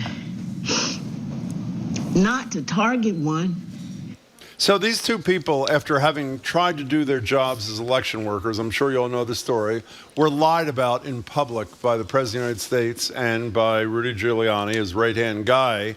And proof there at least is some justice in this world, a $148 million judgment in their favor against Rudy Giuliani. He's in court yesterday trying to scam his way out of giving up all of his possessions again. And here's a clip of Giuliani outside the Manhattan courthouse yesterday where he says he just doesn't have any money. The reality is I have no cash. It's all tied up. So right now, if I wanted to call a taxi cab, I can't do it. I don't have a credit card. I don't have a checking account. I have no place I can go take cash out except a little bit that I saved. And it's getting down to almost nothing. And he's about to lose his co-op apartment on the Upper East Side, a 10-room apartment on the Upper East Side of Manhattan. I have to say, in an era when there's almost no accountability for any bad behavior, this created such joy in me. His misery yesterday and the fact that they are at least going to get some compensation. It was fabulous. Am I a bad person? No, I mean, you know, the bad news is he's dragging his feet on all of this. His lawyers keep quitting on him because they can't work with him. You know, I remind you that when we were up in New Hampshire covering the New Hampshire primary, Rudy Giuliani stayed at the same hotel I was staying at, which was not a luxury hotel by any means. A fine hotel, you know, but one of the standard hotels that you stay at. And my daughter Ruby was with me, and I explained to her, you know, don't deadbolt the door when I'm out because I won't be able to get in. And then I went downstairs to get the free cup of coffee, and Rudy Giuliani was there. So I went back up and said to Ruby, listen, just be careful. Rudy Giuliani is staying here. And she said, the guy from Borat? Oh, that yeah. That is one of my favorite That stories. was a great scene, a very Him lying on unfortunate the bed, scene when he was hoping to get some help from a young woman. He was. So she was on alert, and then when we checked out and the fine people at the desk said, was everything okay? I said, yes, except Rudy Giuliani was here. And she said, he kept lurking around. That's so I know. funny. That's great. But you know... It's a far fall here for America's mayor, and you know, I'm just hoping. I'm so concerned about justice being delivered these days, Jim and Marjorie. I'm just hoping these people get what they have justifiably been awarded. Well, I think they're going to get a very small portion of what they've been Well, justifiably they're going to get awarded. some millions, not 148 million. But can I ask one more thing? It's a quiz for both of you. I have something on this, though, first. Oh, you go first. The Elon Musk thing that I mentioned to you this morning. That you know that he and Vivek Ramaswamy are going to supposedly get rid of the waste, fraud, and corruption in the federal government. So last week, Musk reposted 2 X posts, Twitter, if you want to call it that with the names and titles of these people that were kind of obscure mid-level government bureaucrats, but had to do with climate-related issues. And then each post was viewed tens of millions of times. The individuals, these mid-level bureaucrats who just go to work for the federal government, have been subjected to a barrage of negative content. At least one of the 4 women named has deleted her social media accounts. So I don't get why this isn't against the law. It's doxing of people, but when you get doxed like this by someone like Elon Musk, who's got tens of millions of followers, and people that then become afraid for their lives, afraid to go home, threatened. Did you say they got death threats? Did you say that? I don't know if this particular person got death threats. I think they did. But what a way to clean up. Like, I think we can all agree there's waste in government. I think we can all agree there's a place to cut. I think we can all agree that there are probably more people working in some departments that need to be. And we can all agree that it's very difficult to make those changes for a number of reasons, some of which because the employees are federally protected. But boy, what a way to get rid of people by putting their names up and then making them probably quit out of fear. I mean, the Elon Musk, Vivek Ramaswamy approach to this is going to be horrific. And I honestly don't know how much of this Donald Trump is going to tolerate. And I say tolerate because they're both bigger showboats than he is, and I don't know that he can manage that. And secondly, every single person knows someone who works for the government. It's the biggest employer. We know teachers, we know police officers, we know people who work in the courts, we know people who are working in every aspect of the government. So if Vivek and Elon think that they're going to take our mothers and fathers and aunts and uncles and cousins and neighbors and friends' names and just post them and drive them out of the government, it will be the end of Doge for them, I think, pretty quickly. It's just, the power of these people is really, really frightening, to pick on little Joes and Janes who just going to work every day and doing their jobs. Shocking, anyway, the Trump appointees. Now, let's not move on before we do one thing. What? Final Rudy Giuliani note is he referred in his little press conference after he left court, the judge who wouldn't agree to postpone the trial or let him keep some of his possessions, as an activist Democratic judge. Who nominated the judge to the court? Donald Trump. Donald Trump, exactly. An activist Democratic judge, according to the... And by the way, we should also say Donald Trump owes Rudy Giuliani $2 million in legal fees. Yet Correct. Another lawyer or employee who Donald Trump stiffed, which is another wonderful story. So until yesterday, I never heard of the Macquarie Dictionary, but apparently it's a big deal. It's and huge. the Macquarie Dictionary, explain what it is and what their new term is, and we have to be careful with it. I was going to say I didn't get any guidelines on what I can say or don't say it not 10 say. times. You can say it once. I want to make sure I say it right. Hold on. It's the institutification? Perfect. That? Did I You say said it right? Perfect. There you go. The word of so the year. I guess the FCC will be calling me and not you. I hope so, it is so the Macquarie Dictionary picks the words of the year every year, and they have runners up, and they do this. We cover it every year. We love it. We love to see what words are emerging. I'll remind people that we don't speak the language in English that we spoke 50 years ago, 100 years ago, or 200 years ago. So for you purists out there, our language is a living being that is always changing and adding and changing words. So institutification is the gradual deterioration of a service or product brought about by a reduction in the quality of service provided, especially an online platform, and as a consequence of profit seeking. So for those of you who might have been on Twitter and thought it was bad, and now you're on X, and what used to be a visit to a dive bar is now a full-on bar brawl every single time you're on X. That's what it means. And again, it's sort of it happens to newspapers too, I think. This is when they come in and the hedge fund people buy a newspaper and they strip it down. So sad. And all you're getting is like some wire service ads and wire service stories and a bunch of ads. So I think the institutification of America has indeed happened. How many times do I get to say it? So you get to say it twice. Now, let me just say one other thing about this. There's a term in the English language, Marjorie Sue, where when a word sounds like what it means. What's that called?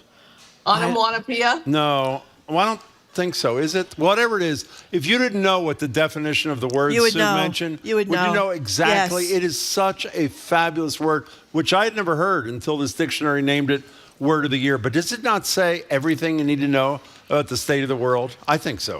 I think it does so. Indeed. Yeah. And it is onomatopoeia. It is onomatopoeia? onomatopoeia. What does onomatopoeia mean?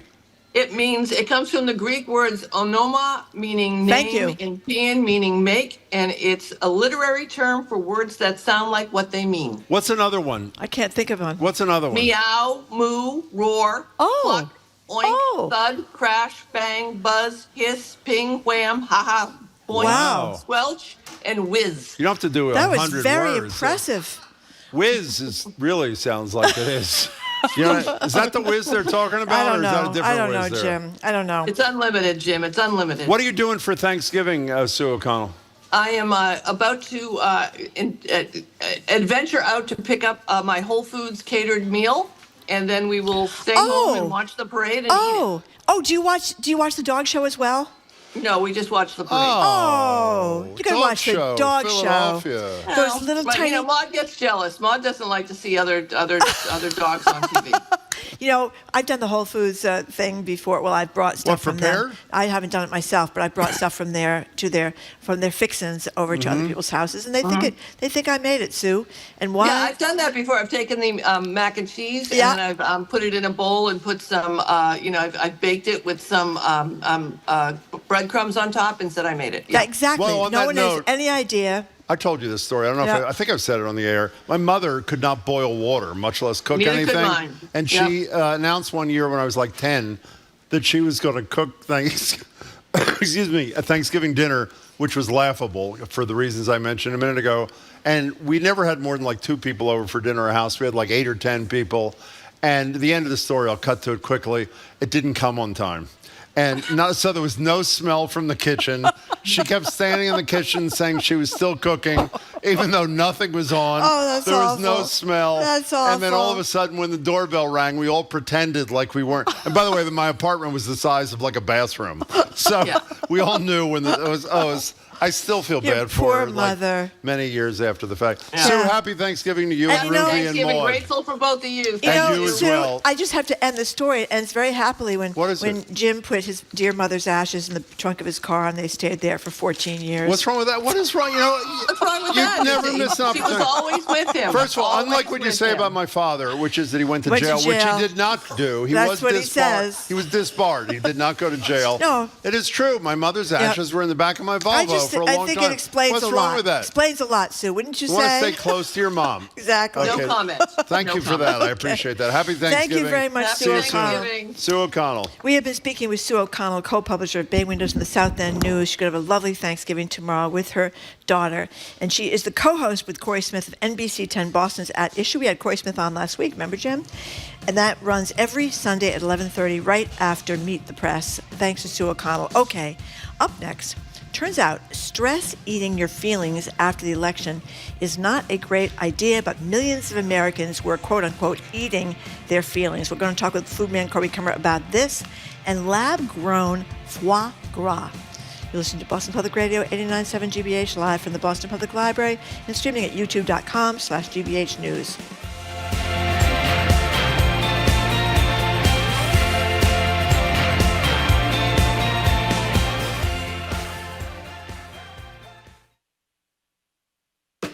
I'm Jared Bowen. Coming up on The Culture Show, since 1854, Handel and Haydn Society has been performing Handel's Messiah. It's an annual tradition with a new edition this year, City Sing, a community endeavor uniting more than 100 musicians performing at Symphony Hall. That plus Julia Swanson of Art Walk Project takes us on a tour of the Mayor's Mural Crew. That and more on The Culture Show today at 2 on 89.7 GBH. Our programs are made possible thanks to you. And Boston Ballet, presenting The Nutcracker. Beloved characters, luminous dancing, and Tchaikovsky's memorable score will enchant audiences of all ages this holiday season. On stage beginning November 29th. Official tickets at bostonballet.org. And the University of Massachusetts Amherst, the Commonwealth's flagship public university.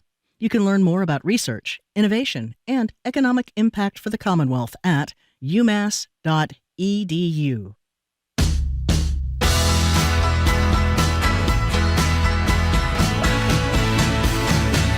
Welcome back to Boston Public Radio. Jim Browdy and Marjorie. We're live at the library, streaming at youtube.com/GBH News. Tomorrow we're off. It's Thanksgiving. GBH is airing special Thanksgiving programming. And Friday, it's an encore edition of the show, which means sort of a best of. We'll be back live on Monday. We're joined now on Zoom by Corby Kummer. Corby is the executive director of the Food and Society Policy Program at the Aspen Institute, senior editor at The Atlantic, and a senior lecturer at the Tufts Friedman School of Nutrition, Science, and Policy. Hello there, Corby. Free Thanksgiving. Hello. Hello, Corby Kummer. Are you all set? Are you cooking, Corby, for Thanksgiving? Thank goodness, no. My wonderful cousins are cooking in northern Connecticut, where we all grew up. Oh, okay. Well, it took me 6 hours to get to northern Connecticut a few years ago, so you better I'd be leave careful. now. Yeah, you better be careful. Great to hear. Okay. We spent a lot of time with our listeners at the top of the show talking about something that was in your pile here of stories about moving Thanksgiving to October, like Canada does, and lots of people thought that was a good idea. What do you think? I think it's a fine idea because doesn't run into the holidays. There's that great Noel Coward line. Once again, the holiday season is at our throats. Yes, at our throats. I love that. So this makes it sort of, less horrible and scary. But I knew very much that the tradition of Thanksgiving in November was post-Civil War. It was a woman, Sarah Hale, who was a woman's magazine editor, who said we've got to have some kind of national holiday that brings us together. What I didn't know is that it shifted from the 4th to the 3rd Thursday because of a retailer, Lazarus. The Lazarus company was huge. It became Macy's, who said we don't want this to get in the way of our sales. And it went back and forth between the 3rd and 4th Thursday of November, and now it's at the 4th. So it makes plenty of sense, but we're so used to it, right? I know. It's just getting used to something new, and I don't know, in our lifetimes, maybe not. Also football. That's right. Wait a second. We used to be used to having presidents who believed in democracy. We decided we could change that. So if we could change that, why can't we change this? Why can't we change daylight savings? Do you remember saving, Trump my was friend. elected the first time? That was going to change. There was this stealth bill, and then it got rolled back. Maybe that'll get revived. Let's be optimists. Okay, fine. We're talking to Corby Kummer. Corby, thanks to you. Well, there are two foods that I used to really like that I do not eat. One because of you, and one because of Cy Montgomery. After we talked to her about Sullivan octopus, I no longer eat octopus, which I'm not looking for a medal, Marjorie. I'm just saying I couldn't do it after she described. That's heroic of you. Sentient, is that how you describe? Is that the right word? Right. I mean, whatever. And when you described, I can't believe I didn't know this till you described it like 5 years ago, how foie gras is produced. It's awful. Which is maybe the most disgusting thing I've ever heard in my life. Don't describe it. I'm not going to describe it. Good. It is, should I describe it? No. Is one of the most disgusting things I've ever heard. I have not touched that, plus it's expensive. So there is now faux, they wouldn't call it faux, but non-foie gras through labs, right? Through lab cultures, right? Am I right about that? That's 3 times foie gras has tripped off your tongue with nary a hitch. So that's what you've been doing in the 5 years you haven't been eating. I was really proud of that. Thank you. The pronunciation. Yeah, this is part of cell-cultured meat. So it's an Australian company that has been trying to get a toehold in the market, and what has it done? It has reproduced in vats, because that's how it is. Take a couple of cells of an actual animal that was killed and sacrificed, but it's not a whole bunch of animals. In this case, the animal is a quail. It's not even a duck. It's not even a duck or a goose liver, which are the classic foie gras ingredients in which ducks are force-fed down their gullets in a process that the farmers say they like. He just described it. Why aren't you yelling at him? He just I'm serious. He just go to the farm and they all really enjoy it. It's the most fun they've had ever. So and then they're killed and they have these horribly diseased fatty livers. You like that. So these are quail. There's a couple of cells, and then they mix them with various flavorings. Again, into a paste like liverwurst, which is one of Jim's favorites. It is one of my favorites. And they spread it on toast. And it mimics the taste of foie gras. What are the advantages? So few animals are killed. In this case, they're quail. But second, it's so commercially impossible to make enough of these, to brew enough of them in a growth medium so that you can make it sellable and you can put it onto the market. That what this Australian company has said is, we're going to go after the most expensive per ounce meat already. We'll try to reproduce the flavor of that, and consumers with conscience-stricken consumers like Jim and Marjorie That's right. will be able to have an alternative because they were paying through the nose, not the fatty liver anyway, for this delicacy. Now we'll give them a humane alternative that can salve their conscience. Still, so it's a clever idea. We're not going to see it commercialized in our lifetime, but it was a good publicity stunt by this Australian company. Well, you know what's really interesting that I hadn't thought about, but I'm sure you had, is almost any time there's an attempt to mimic a wonderful tasting food, either a vegan version or this lab-created version, the thing most of us do is compare. I've done this with Impossible Meat and that sort of thing, compared it to the real thing. They make the point in this story that since fewer than 10% of the population have ever tasted foie gras to begin with, no one knows what to compare it to. So if they ever can get the damn thing to market, it's probably going to sell a lot more easily than I know they don't like the word faux, but you know what I mean, than a other faux food product would sell. Don't you buy that, right? First of all, it is faux because it's quail. Okay, it's so not faux, even okay. duck. Okay. Second, there's a small percentage of those synthesized, grown out in a lab cells anyway that are going to go into it, which is the way it's been with the chicken products that have come onto the market, like maybe 10%. And as for 10%, I really circled that figure. Fewer than 10% of Americans have heard of or tasted foie gras. I bet it's fewer than 2%. I bet you're right. 1%. It's the tiniest percentage. So who knows how many people would be curious enough to pay $120 for a piece of toast. Yeah, and also, didn't they say at the end it tasted kind of like earth and foraged mushrooms? It wasn't very good.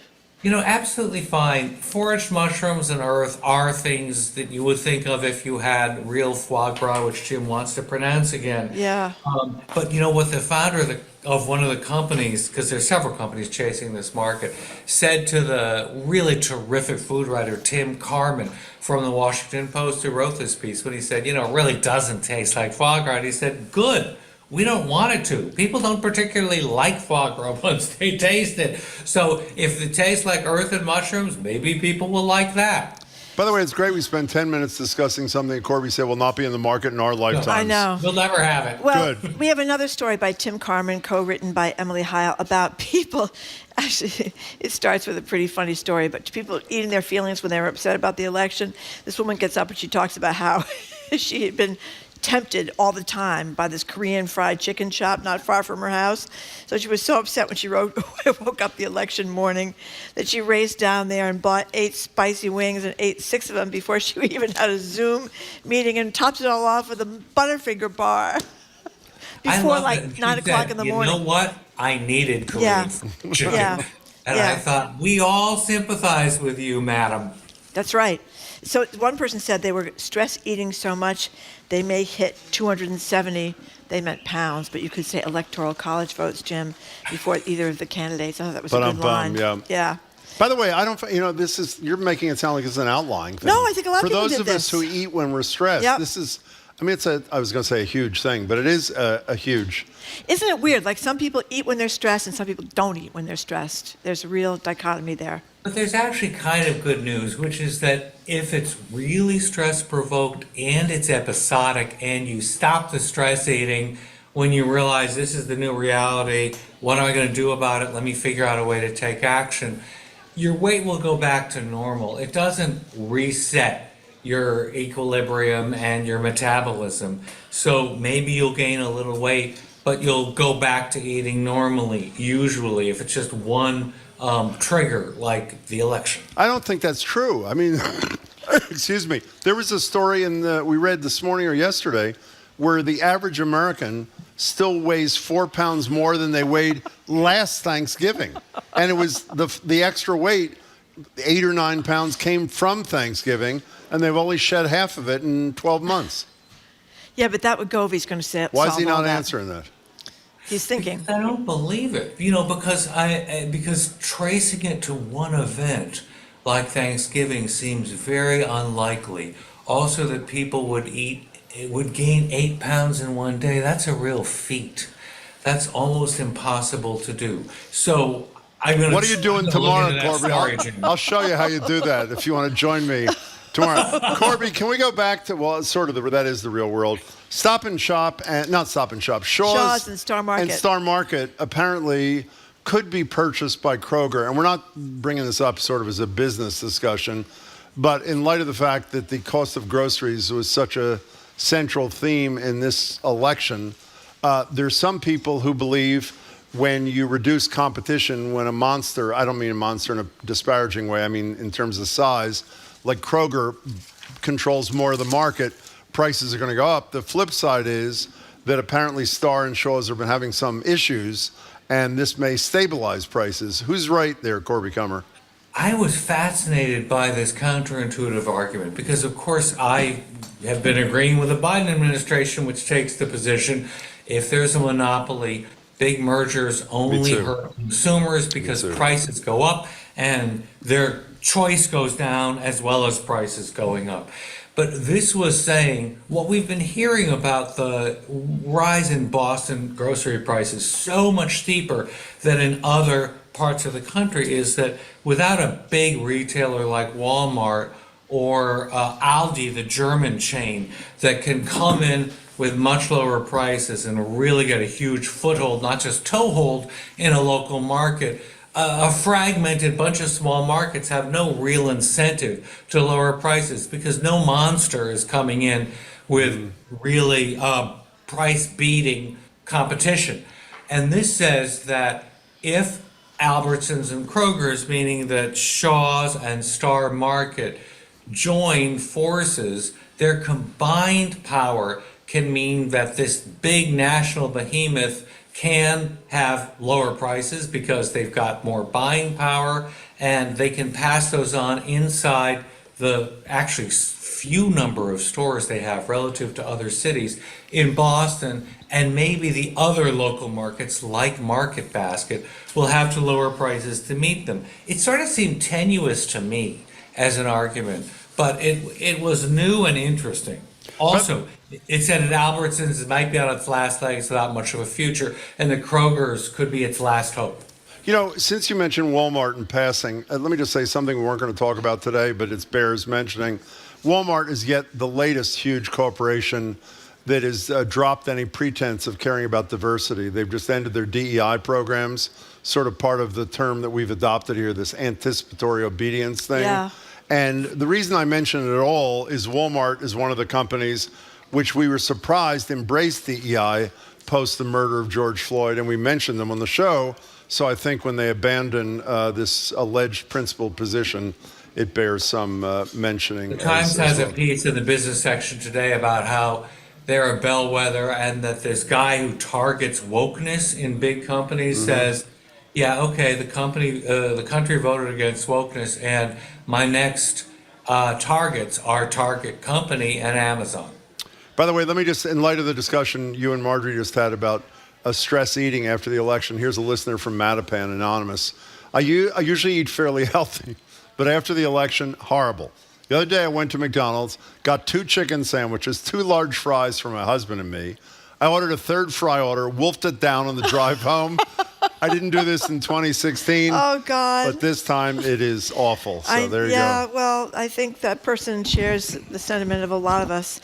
Anyway, so let's talk about this drink that tastes a little like sucking dandelion juice through a straw that's made out of car tires, and people are excited about it? What am I... It's not made out of car tires. It's made out of wormwood. And wormwood, this really caught my eye, because wormwood has a kind of psychedelic ingredient that could induce psychosis, and it was the main ingredient in absinthe, and for a long time it was outlawed in the US.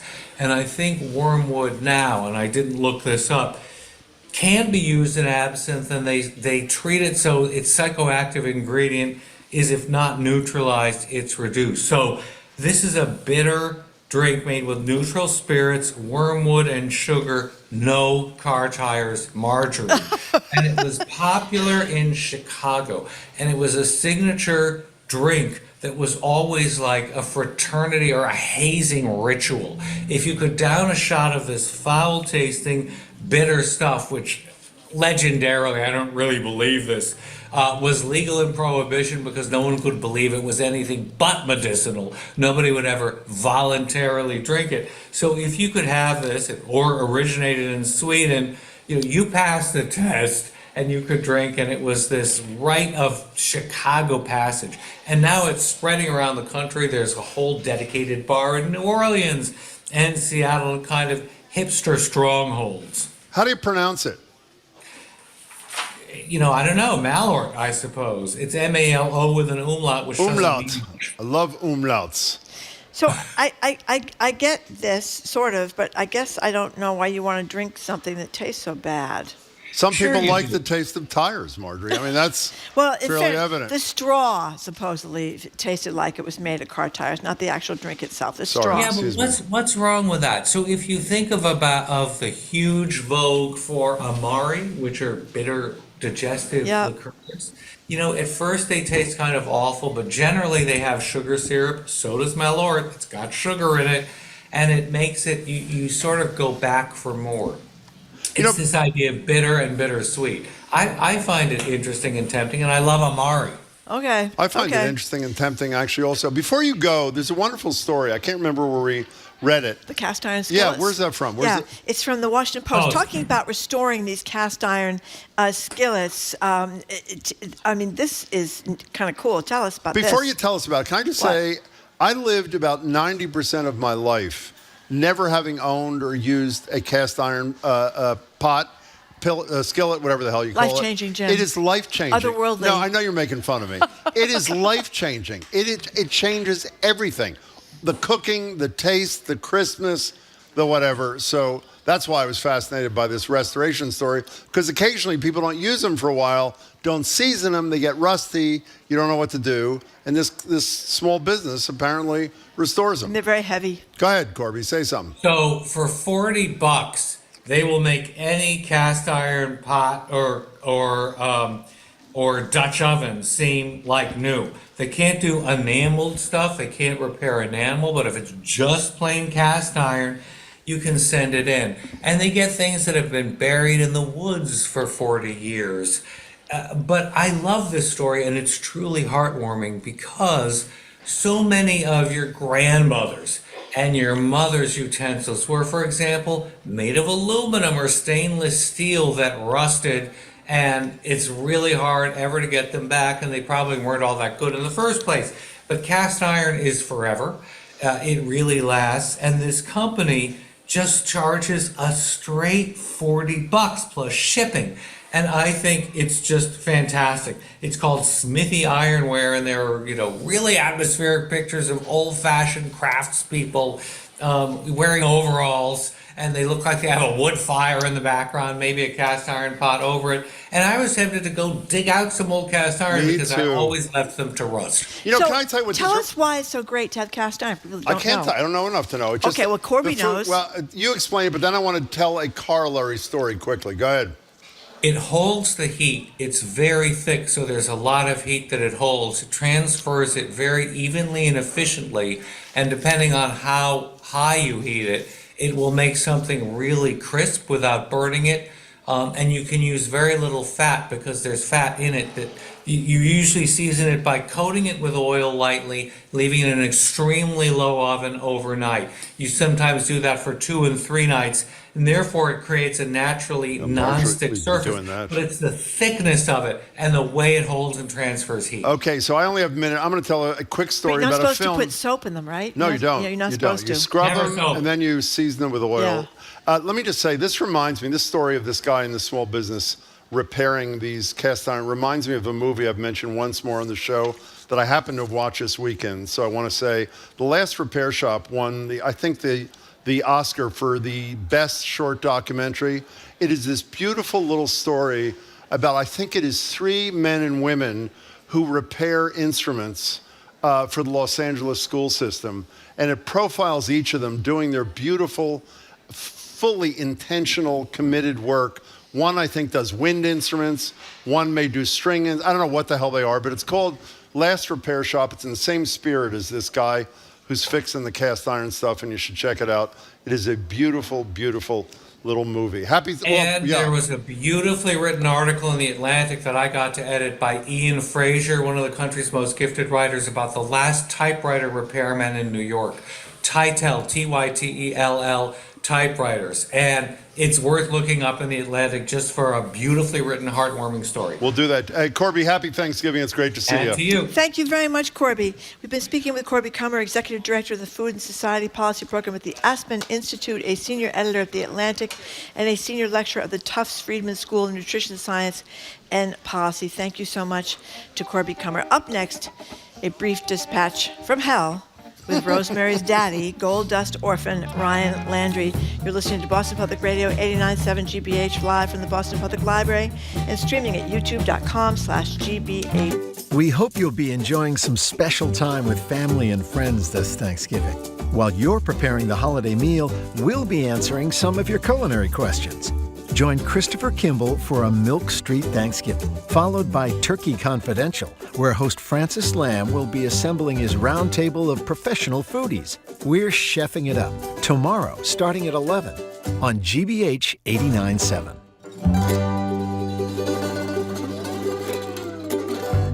Support for our programs comes from you and the Fair Housing Alliance of Massachusetts, working to end voucher-based and other forms of housing discrimination by providing legal services, education, and community resources to the Commonwealth.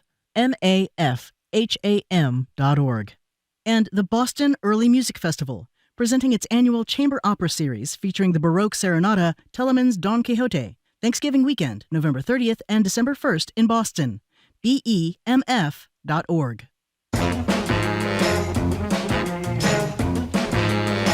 Welcome back to Boston Public Radio. Jim Browdy, Marjorie Egan, live at the library, streaming at youtube.com/GBH News. We're off tomorrow for Thanksgiving. GBH is airing a special Thanksgiving program. And Friday, it's an encore edition of our show, meaning sort of a best of. We're back live on Monday. Some of you have been asking when the mayor's with us for an hour. That is December 11th. In light of what just happened to the legislature the last few days. We're joined now in person by our favorite canned tomato influencer, Turkish hair transplant expert, Ryan Landry. He's the award-winning playwright extraordinaire who's going to take us well beyond Thanksgiving, talk about his latest Gold Dust Orphans holiday musical, Rosemary's Baby Jesus. It's playing at the Iron Wolf Theater at the South Boston Lithuanian Citizens Association from December 4th to the 22nd. Our whole team will be there.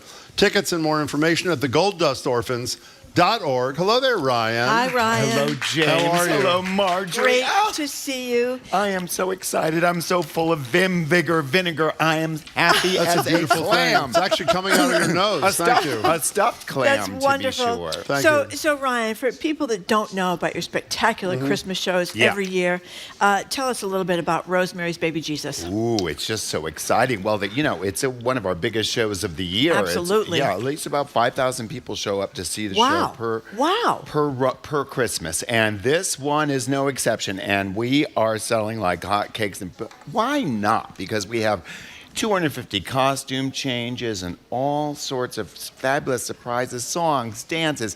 It's incredible. I also want to sing this Thanksgiving song that I was taught when I was a child. Very briefly, please. Timothy Turkey, why do you cry? Boo-hoo-hoo. Timothy Turkey, please tell me why. Boo-hoo-hoo. Thanksgiving is coming, they'll chop off my head. Thanksgiving is coming and I will be dead. Timothy Turkey, why do you cry? Boo-hoo-hoo. So you see, that was one of the first songs I learned 11 people in just school. canceled their reservations. That must have I want you to been know. traumatic for you. Yeah, and that's what horrible. that sort of like Grand Guignol is what I learned when I was in only. Let me say, Well, you're not marketing this show very well on this particular show. Why because do you, James? It's not just the James, excuse you me. always tell me. I'm going to explain to you why. You know what? Why don't you become my press agent? I will, Exactly. because it's not just He the is so Gold annoying. Dust Orphans. You have two people, one playing a lamb, Yes. one playing a jackass. Yes. Now, who I would argue are quite the draw. Who would they be? The lamb naturally is Marjorie. Yeah, Here and we the go. jackass? Well, who do you think? That's right. We That's are right. performing a small couple of roles in this. By the way, if you haven't seen the Gold Dust Orphans before, we've been going for years. Just to give you a sense of the kind of performance you'll have, here's some of the titles of some of your great shows. A couple years ago, Little Christmas Tree Shop of Horrors. Before that, Christmas on Uranus. That was pretty juvenile there. Don't forget Christmas on the Pole. Exactly, Christmas thank on you. the pole. A Little Orphan Tranny Christmas. Yeah. And my favorite, Jesus Christ, it's Christmas. Yeah. We missed that one, by the way. It's a Horrible Life. We forgot It's a horrible life. Silent Night of the Lambs. Silent Night of the Lambs. Are kids coming? Are kids invited to this thing? No. Okay, well, that takes care of that. That's sort of not in the spirit of the season, is it? So what do you do? I mean, you have to prepare quite furiously between now and the I'm already debut. preparing for next year. We're doing steel poinsettias. Poinsettias. Still to you, poinsettias. thank you. I like to say poinsettias, but I guess it's poinsettias. It is. I don't know what it is, but what do you do Poinsettia. about It's like foie gras. thank you. foie gras? It's very Yeah, difficult yeah. to say that. But what do you do about your Christmas shopping obligations? Do you? I don't. You don't? You just say, forget it. We're not going to do anything until January, honey. February, nothing? I put all my energy right into the show. As Yeah. far as all the grandkids and all of them, let them fend for themselves. Beautiful. $5 It's a beautiful and a spirit of the Christmas season. card and For a $5 bow a on it. No little Christmas tree in your bow? Oh, I suppose What I about have a little bitty a little Charlie bitty- Brown Christmas exactly. tree. Because your little dog, he wants some presents under the tree. Oh, God, yeah. Well, Absolutely. Gotta have Yeah, that. got to do that. Okay. We should just say the wanna Gold make Dust sure. Orphans are wildly talented, despite what you just heard with the turkey song thing. Yeah. Oh, my God. December 4th to December 22nd. Is that correct? That is Yes. correct, James. And how do you get tickets there, Mr. you Ryan go Landry? on a site called Ticket Tailor, sewing clothes. Now, in Ticket our Tailor. thing here, it And says the hold gold- on, Marjorie. I wasn't Okay, finished all with my right. plug. Okay. What is it? Ticket Tailor, and look up Rosemary's Baby Jesus. Or the Hold on. golddustorphans.com. Or the golddustorphans.org. Yeah, which is easier James. to remember, if I do say so myself, the Gold Dust Orphan. Orphans to you. The Gold Please Dust come see Orphans Marjorie .org. as a sweet little Yeah, lamb, that's and right. come see James as you've always seen him, as a gloriously gorgeous jackass. Thank you so much. I'd come to that. Ryan Okay. Landry, thank Ryan you. We're Landry, looking forward thank you to very it. much. Bye, and thanks. See you at the show. Great Playwright and Christmas founder show. of the Gold Dust Orphans. That's Ryan Landry. We've just been speaking with Meals to thousands of people across a growing geography in Massachusetts who are experiencing diet-related illness and nutrition insecurity. Learn more at servings.org. And Mass General Brigham Health Plan, ranked #1 in member satisfaction among commercial health plans in Massachusetts by J.D. Power for the second consecutive year. Details at mgbhp.org/everyday. I'm reporter and host Adam Riley, and you and I are listening to 89.7 WGBH, HD1 Boston, online at gbhnews.org. GBH News with NPR, what matters to you. I'm Jim Browder. Head on Hour 3 of Boston Post. Hours after a ceasefire took effect between Hezbollah militants and Israel. Reporting from Tel Aviv, NPR's Scott Newman says the 60-day truce calls for a gradual withdrawal of Israeli forces as Hezbollah militants move away from the border. The truce, aimed at ending the fighting between Israel and Iran-backed Hezbollah militants in Lebanon, was welcomed by Iran's foreign ministry, which praised the end of what it calls Israel's aggression against Lebanon. The truce, which went into effect at 4 a.m. local time, was brokered by the U.S. and France. It comes 8 weeks after Israeli forces entered southern Lebanon. Egypt expressed hope that the deal would be the start of a broader de-escalation in the region, while Jordan's foreign ministry called the ceasefire an important step, but also said Israel's, quote, aggression in Gaza must be stopped. French President Emmanuel Macron also said he hopes the deal will, quote, open the path for ending the war in Gaza. Scott Newman, NPR News, Tel Aviv. 3 Americans have been freed from prisons in China in a deal brokered by the Biden administration. A State Department spokesman says all wrongfully detained U.S. citizens in China are now home. Politico reports they were exchanged for Chinese citizens, though there are few details about them.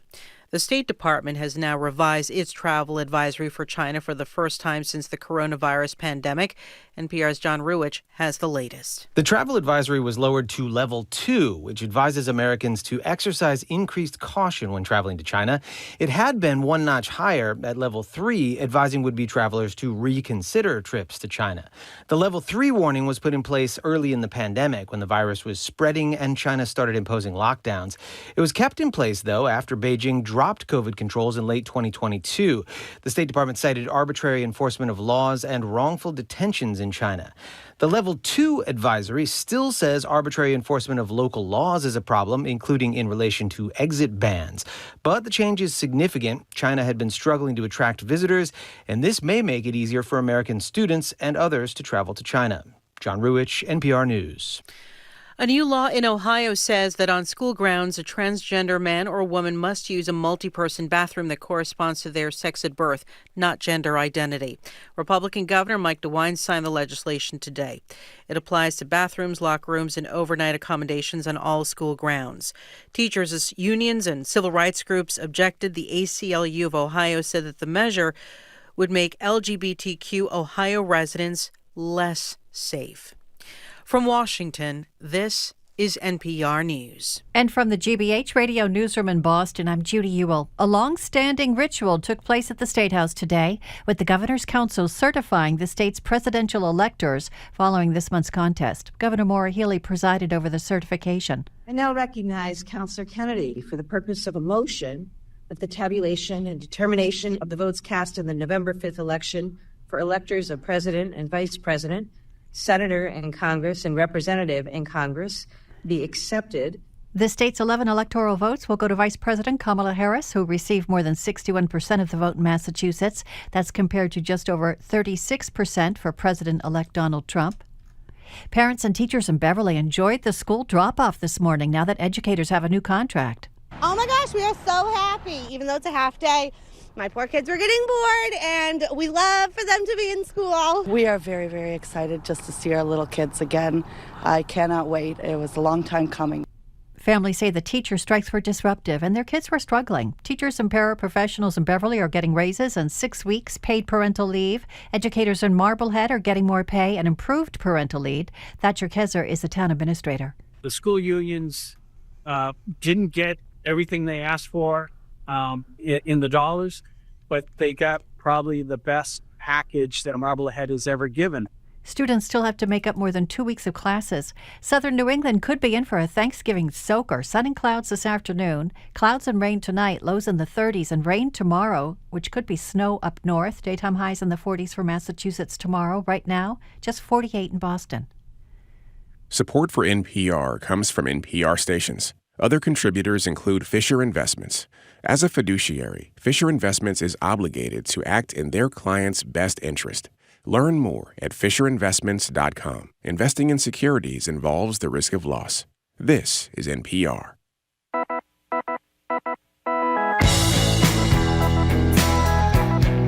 Here's Jim Browdy. I am Marjorie Egan. Welcome to hour number 3 of Boston Public Radio, 89.7 GBH. We are broadcasting live at the Boston Public Library.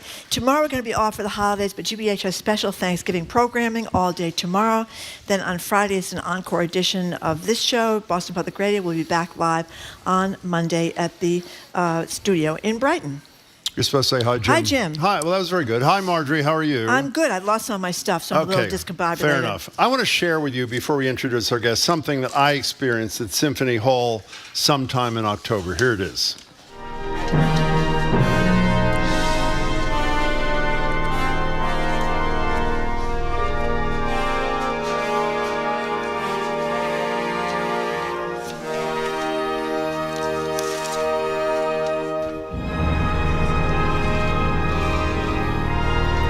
Let me just say, I know I'm hyperbolic. It was one of the most thrilling afternoons of my life.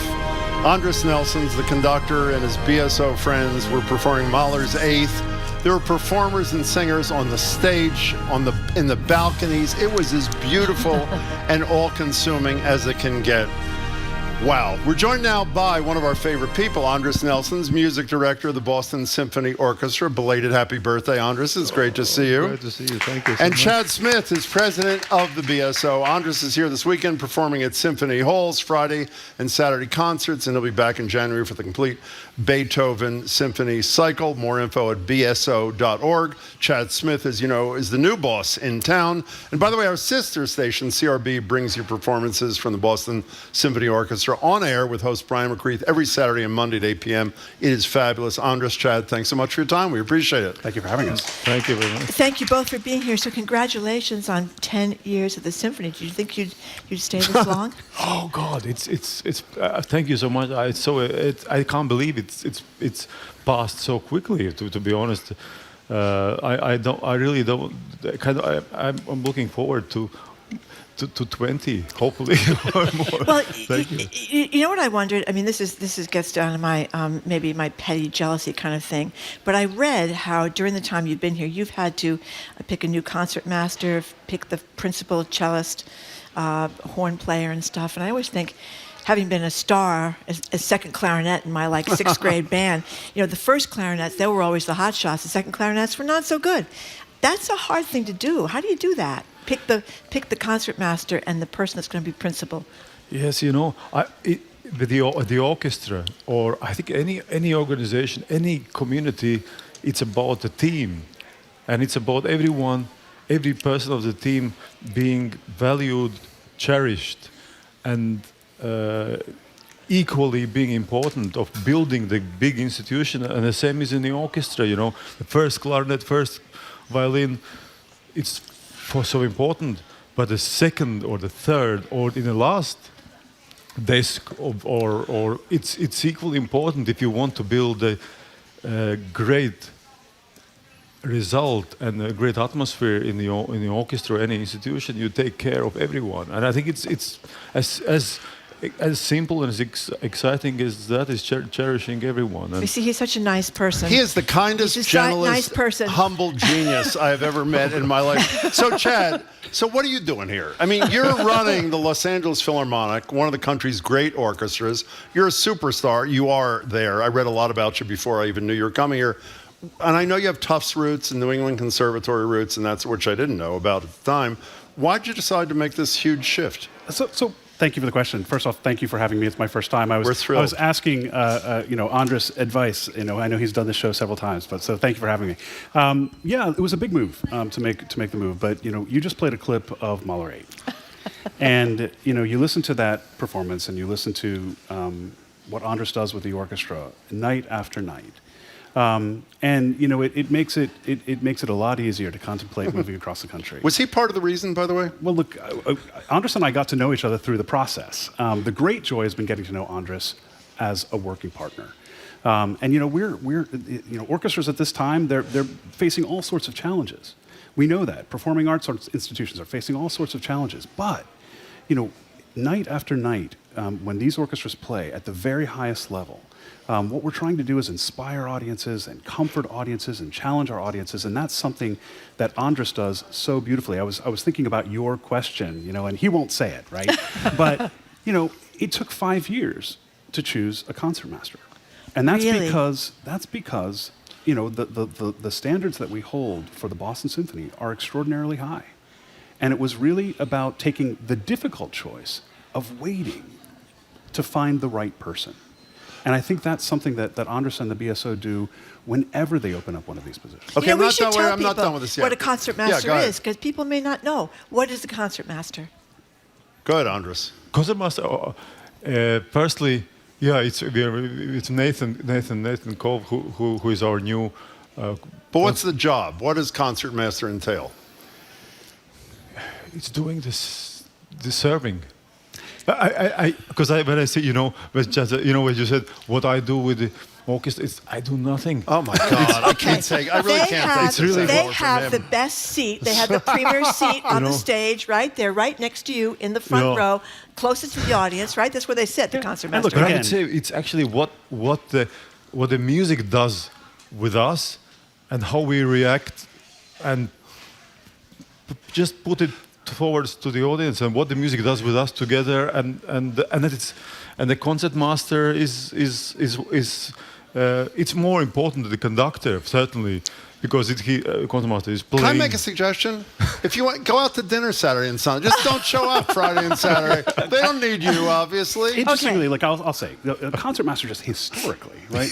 Before there were conductors, there were concertmasters. That's right. So back, let's call it before Little Lee was like pounding his stick into the stage and then into his foot, like the concertmaster was the first violinist and was often leading the orchestra, and that still happens today. The music has gotten so much more complex, and that was really why conductors came about. The music became too complex for a concertmaster to lead, and yet this historical need to have that key partner in the musicians it's the relationship between the music director and the concertmaster is critical. Right there, the concertmaster is his ears in the section, who is helping him make those kind of have the perspective of the musicians and what they need. It is a critical partnership, which is why you have to get it right. And it's always the violin, right? It's always the violin. Okay, Chad, back to you for a second. Yep. Raise your right hand. This praise of Andris thing. You're at the Los Angeles Philharmonic. Yep. You don't know him yet. Yep. What's the word on the street about this Andris Nelsons guy at the BS? I'm serious about this. What do you hear about him? What did you say about him from afar? What's the word? Look, one of the great things about Andris that we all know is exactly what we've identified, that he is a deeply human person, right? He cares about the people on stage, and that kind of care comes through in the music making, the trust that the musicians have in Andris. So this is something that you see, and you see it when he's conducting the Vienna Philharmonic or when he's conducting his orchestra in Leipzig. There's a tremendous amount of trust. And so, again, for me, it was a decision that I can't say that I made it easily, right? To pick up your life and move across the country is a big decision. But, landing here and working with this orchestra and working with the leadership and working with Andris has been a joy. Andris, we have quoted you, Marjorie and I, on the show many times for something you said to us a number of years ago. I don't know what crisis was happening in the world, but you said as beautifully as I've ever heard anybody say how important art and music in particular is in really tough times. And for example, when I came to see Mahler 8, it was right before the election, and there was a lot of drama, a lot of tension, and particularly the two of us, I could say.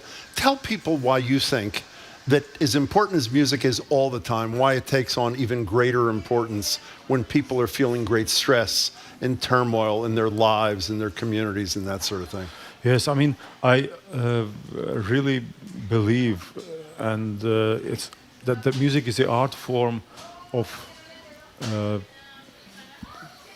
fully connected to the heart and soul of the human being, and it's about humanity. It's about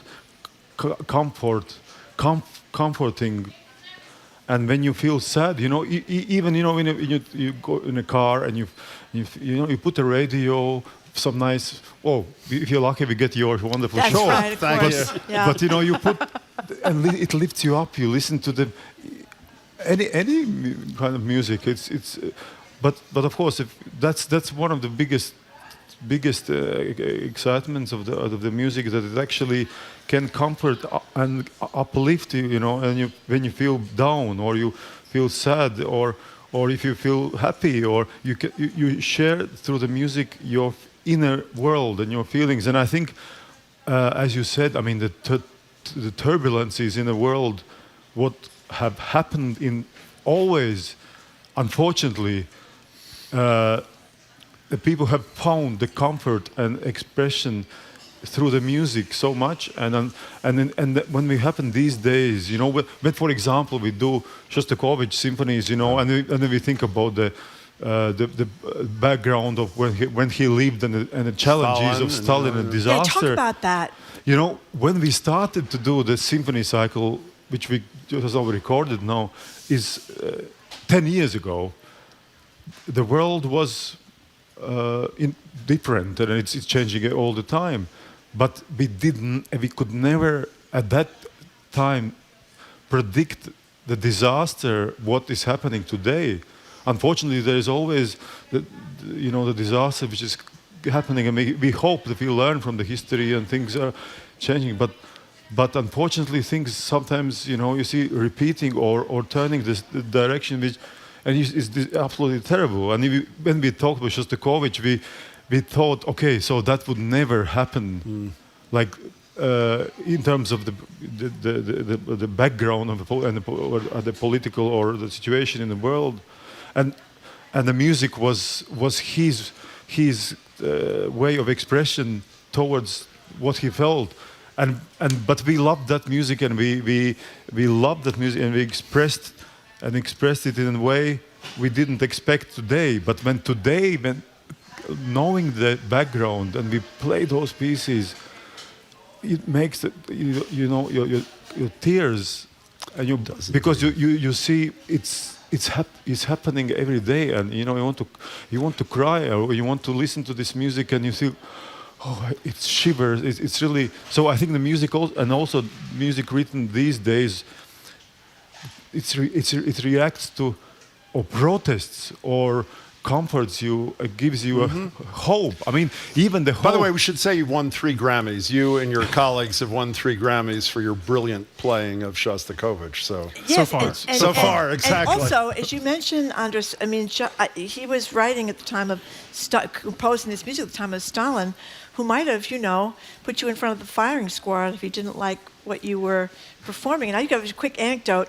A few years ago, when you were doing Shostakovich, I went to see you, and I brought a friend of mine, and I was a little nervous because he didn't know anything classical music, never been to a symphony before, never heard anything close to what goes on at the BSO, and I thought, I was afraid it wouldn't go well. And I remember at the end of it, he said, I felt like I've just experienced all the joys and the tragedies of my life from the beginning to the end of the music. So it's hugely, you're absolutely right, it's transformative for people. It's true, isn't it transformative? Isn't it, when we think, for example, we do the Beethoven cycle in January, and when we think of, the famous Fifth Symphony, ta-ta-ta-tam, it's not only the movie Beethoven with the dog, it's not, but it's a composer. That's a great movie. It's a great movie too. But ta-ta-ta-tam, we know it's a destiny, and we think, okay, so that was written 250 years ago, but actually, when we listen now, and there is always, when you look around outside the window, or you look the news, or you open the newspaper, it's all, every day. So it's, and I think the same is Shostakovich or Beethoven or.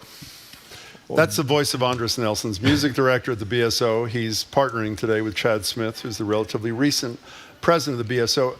I know in symphonies, one of the great struggles is to expand the audience to young people and diversity. I have to say, you don't have to worry about old white guys like me, but I don't know if this even helps with the marketing. I had only been to one symphony in my whole life when we first booked Andris 9 years ago, and at the New York Philharmonic, and I was embarrassed that I hadn't seen him conduct. So I went, and I have to say, I know, again, I tend to exaggerate, changed my life. Being in the room with the it's one thing to listen to music in your car, which is great, or your house.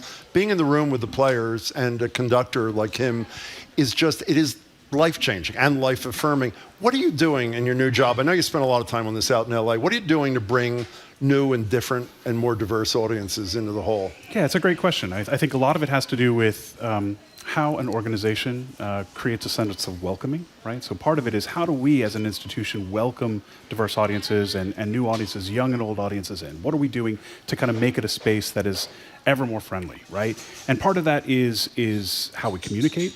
Part of that is how we program. And I think even more importantly, it's how we partner.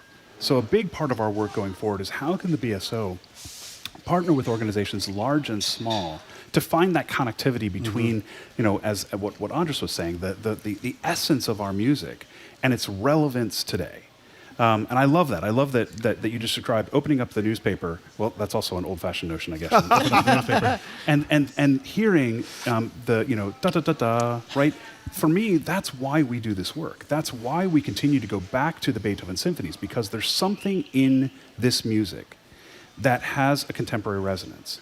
Our job, increasingly, is to shine a light on that, to again, kind of show young people that this music matters to them, right? There is a reason that we are viscerally responding to the music of Shostakovich.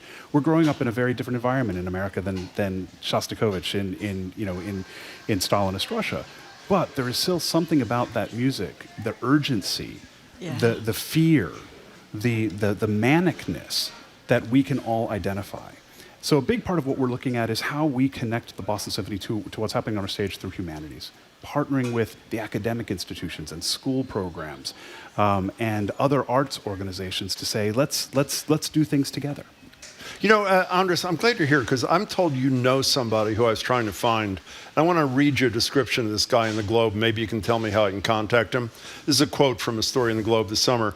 Trading his street clothes for a crisp white uniform, this guy, whoever, quickly dropped into a full split. I repeat, a full split.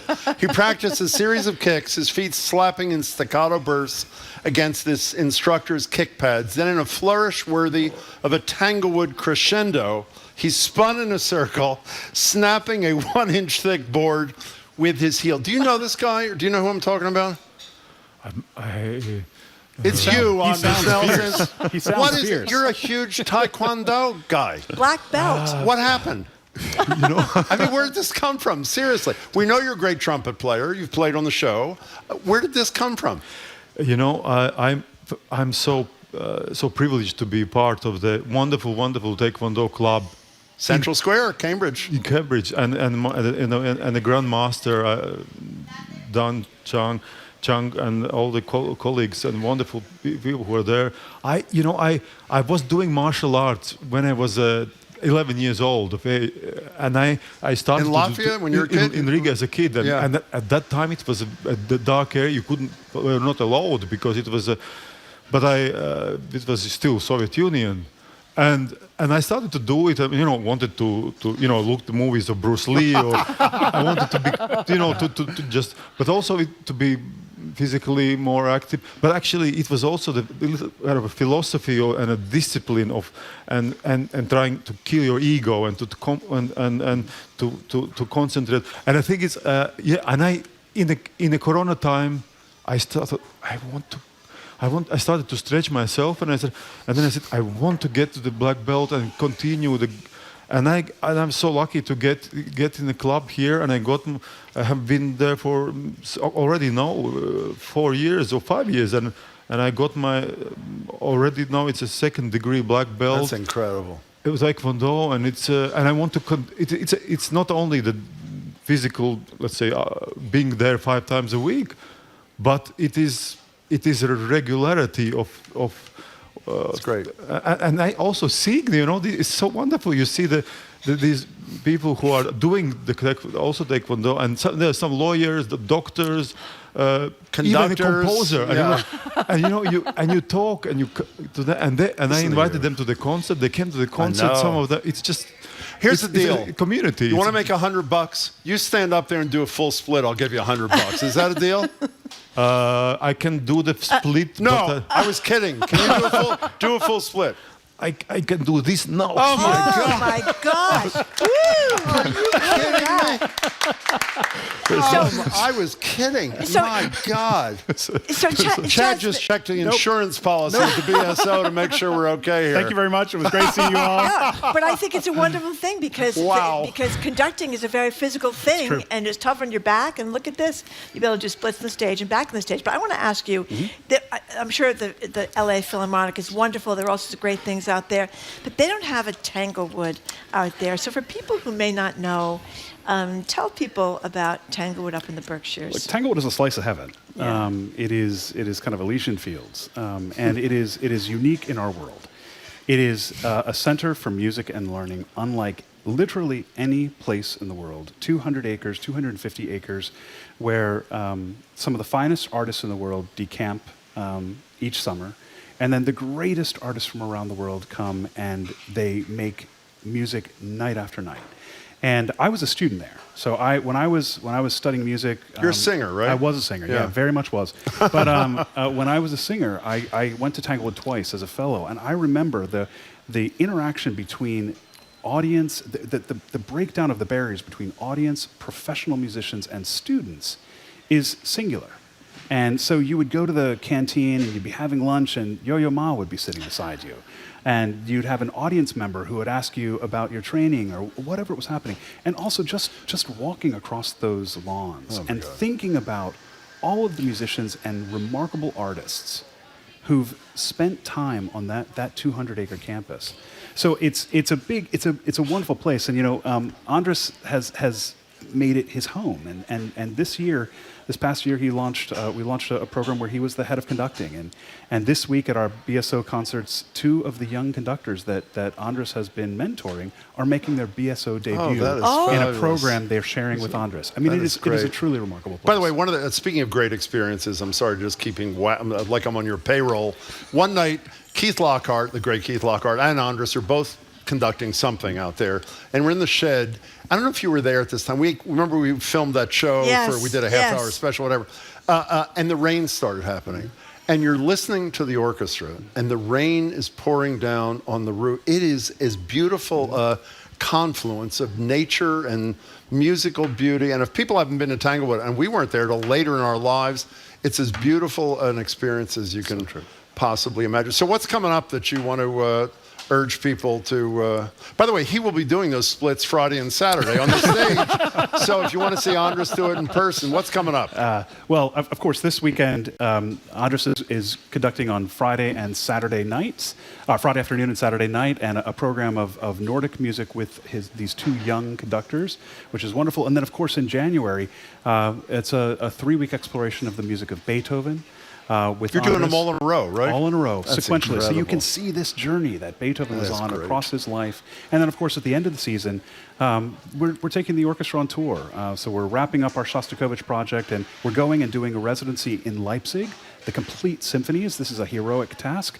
Andris is going to conduct all 15 symphonies in 2.5 weeks. And we're also going to play in his hometown for the first time in Riga. So it's a big year. That is beautiful. Did you know him when he was a little bit larger than he is now, or I mean, you look spectacular. I know you'd never say thank you because you can't handle praise or anything. You look spectacular, Andris. I want you to know. You're so kind. Thank you. So I wanted to mention. Take it away. It was so wonderful to see here that. I mean, firstly, thank you for inviting us, and it's so great to be back. And when you talk at Tanglewood, it's a genius place. Yes. And it's about people coming together. And I must say, being here, if somebody who hasn't been in the here studio, in the studio, you 2 wonderful people, wonderful professionals, and wonderful human beings here. And you would just think, okay, the radio is something where it's an isolated box and you see but here, there's a coffee. There's the wonderful people. There's a library. It's open space. You great feel energy. I mean, great energy. And now talking, of course, it's nice to be back. But you feel the energy from the people, and this kind of feeling in Tanglewood when you just exit. You see Yo-Yo Ma, and then you see the students, and you see great. Orchestra, and they all together, and it's how it feels here. It's a kind of the same exciting feeling because it's for everyone, incredible. And the music is for everyone, and you make this place. Remember when we ate on the lunch, had lunch on the lawn with Andris? I do very well. Wonderful. He passed out at our table, by the way. He's been working so hard. That's almost true. So before you go, in 30 seconds, he said what he thinks of you. He's a new boss. What do you think of him so far? He's wonderful. I mean, he's really or no? Yes, really. I mean, I think I can close my ears. It's his great experience of being a musician himself. I mean, singer and also trumpet player at the beginning. And of course, having this, the big jobs, in LA and in New York and then before, and so also knowledge of the music repertoire and ideas of musical understanding. And of course, the great tasks and challenges of being a president and CEO, where you need to be, to talk with musicians, with the board, with the wonderful donors, with the audience, with sometimes even politicians. We should say, though, in the spirit of full disclosure, he just gave Andris a lifetime contract, so that which may have some small thing. Gentlemen, it is a thrill to have you here. Can't wait to hear you perform again and chat. It's great to have you on the show. Hope you come back soon. Yeah, thank you so much. Thank you so much. Thank you so much for being here. We have been Thank you. speaking with Andris Nelsons, music director of the Boston Go Symphony see them Orchestra. play. Yeah, it's a thrill of a lifetime. If you Thrill haven't of a done lifetime. it is something you do not want to miss. And Chad Smith has also joined us. He's the president of the Boston Symphony Orchestra. Andris is here this weekend performing at Symphony Hall Fridays and Saturday concerts, and he'll be back in January with the complete Beethoven Symphony Cycle. Get more information at bso.org. That is bso.org. And by the way, our sister station, CRB, brings you performances from the Boston Symphony Orchestra on air with host Brian McCreath every Saturday and every Monday at 8 p.m. Thank you, gentlemen, again, both for coming. By the way, Brian is brilliant on those Brian is broadcasts. brilliant. He is knows brilliant. everything. He is. Okay, this is another one of these weird transitions from high art to very low art. Very, very low art. We're going to open the lines for the pre-thank. In 2017, we met a man locked up in immigration detention. A judge finally let him return to his family in the Pacific Northwest, and now he wonders what the next 4 years will bring. Every time I leave my home, I do so in God's hands, and I hope to return in God's hands. I'm Ari Shapiro. One family's renewed fears about immigration enforcement on All Things Considered from NPR News. Today at 4, here on GBH News 89.7. Our programs are made possible thanks to you. And the Fair Housing Alliance of Massachusetts, working to end voucher-based and other forms of housing discrimination by providing legal services, education, and community resources to the Commonwealth. MAFHAM.org. And Babson College, where you can earn a part-time MBA for your full-time life at the school ranked number 2 best college in the U.S. by the Wall Street Journal. Graduate courses offered online or in person with remote options. babson.edu/part-time.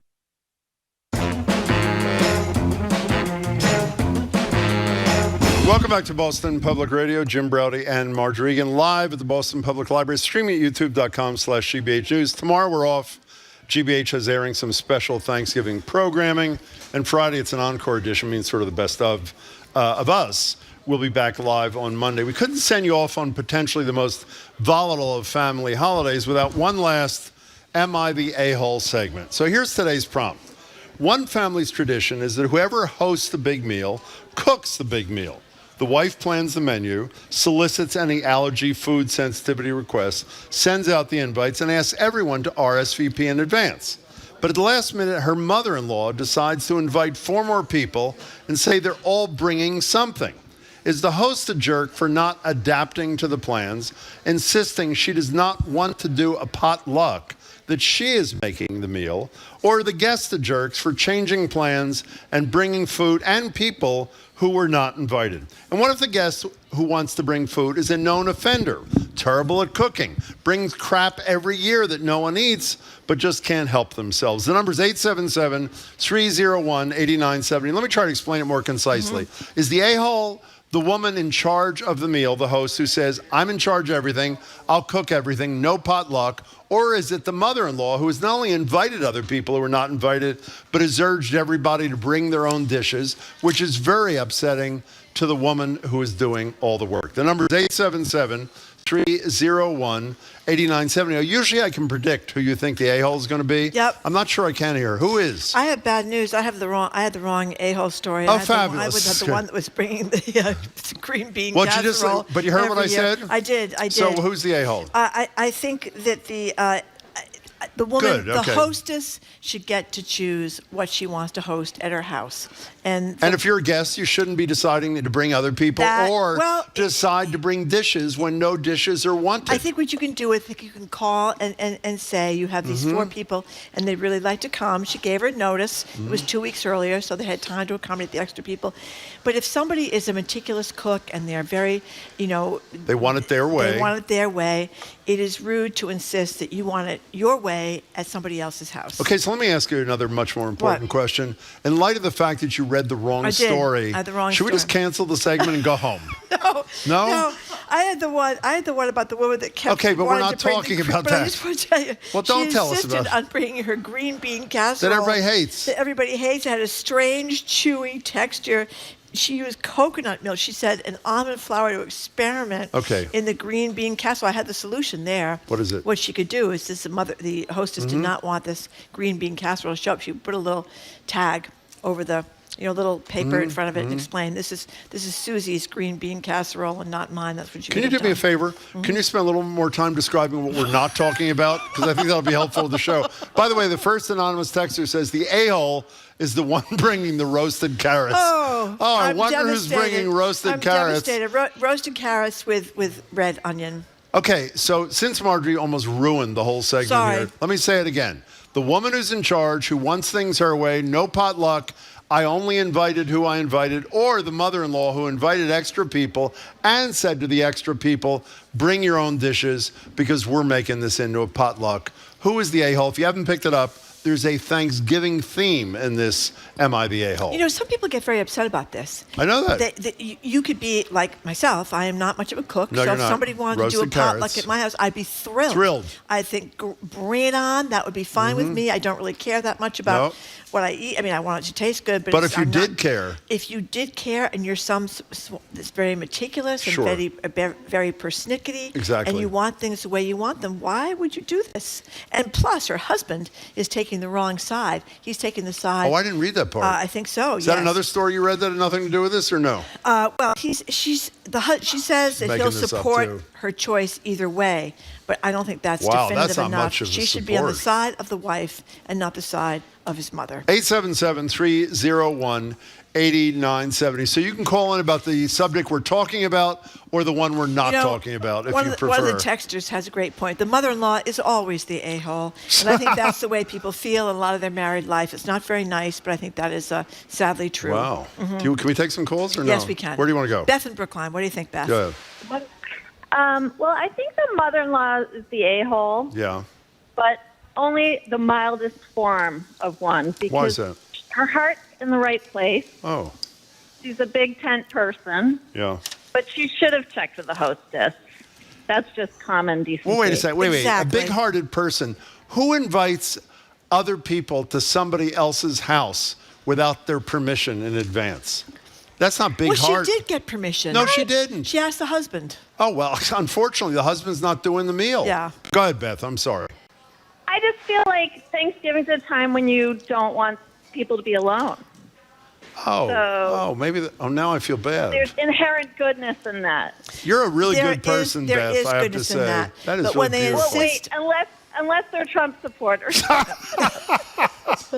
Yeah. Beth, that was a pretty good call. Thank you very much for doing it. Happy Thanksgiving. What are you looking for? I got a pen. I found one. Okay, pen. I found one. That was like 10 minutes. You're looking for a pen. I didn't get my pens. I'm discombobulated today, Jim. I had the wrong story. I couldn't find my Andris Nelsons notes. I was very discombobulated. Okay. Colby from Somerville. Thank you for calling. Hello, Colby. Hey, all right. So my first thought was the mother-in-law is clearly the a-hole here, who invites people and encourages them to bring other meals to disrupt the host dinner. Sure. This has got to be like a continuation of some sort of war between the two of them. I think you're on to something. I feel like there's got to be some sort of like tit for tat thing happening here. I'm wondering who struck first, because I feel like that really will get us closer to the answer. Well, unfortunately, we're not in touch with the person who posted on Reddit. So we just have to... So based on the facts that you're aware of, Colby, you conclude, unless you learn something to the contrary, it's the mother-in-law who would happen to be the a-hole, correct? Yeah, this feels like a nuclear option that she's pulled out here. I mean, no one invites... I heard the last caller. I agree, like, on Thanksgiving. Absolutely. I do think we should be inviting more people to our Thanksgiving. You're right, actually. Encouraging them to disrupt, that's a different story. That's right. Excellent call, Colby. Thank you for the call. These people are being disruptive. Now we have a few texts here. Gail says, I think the hostess should put everything in the oven and then go out to dinner by herself. Somebody else says, 100% the husband is the a-hole. He needs to support his wife. This should be a full stop. And mother-in-law is the D-bag for changing the agenda. I can't believe you read that. That is so unlike you, well, actually. Well, there you go. 877-301-8970 is the number. We are doing, because we're off tomorrow, Who is the A-hole? But we decided to do it with a Thanksgiving theme, and that's why we're inviting you to participate, like Mary Ellen and Haverhill. Hi there, Mary Ellen. Well, Well, hello. How are you? Hello. How are you? I'm great. I'm actually a mother-in-law. Oh. And I am currently preparing my stuffing for tomorrow. But in this case, I think it was not right to expect a holiday tradition that's established to be changed. Exactly. Very good point. Exactly. You know, the fact that, yes, it is great to invite other people to dinner, but that's the way the dinner has been. This is something that's been going on for a long time. You have a host, does the whole dinner. My mother-in-law knew that. That's right. You said it so clearly and so definitively. That was beautiful, Mary Ellen. Thank you. I don't know if Jim mentioned this before, but this person is a full-time homemaker. She doesn't work outside the home. Who is the host? The hostess. This is a family tradition for years, as Mary Ellen said. This is what she does. She takes care of the home. She spends a lot of time carefully preparing the meal, a long time in advance. It is a point of pride for her.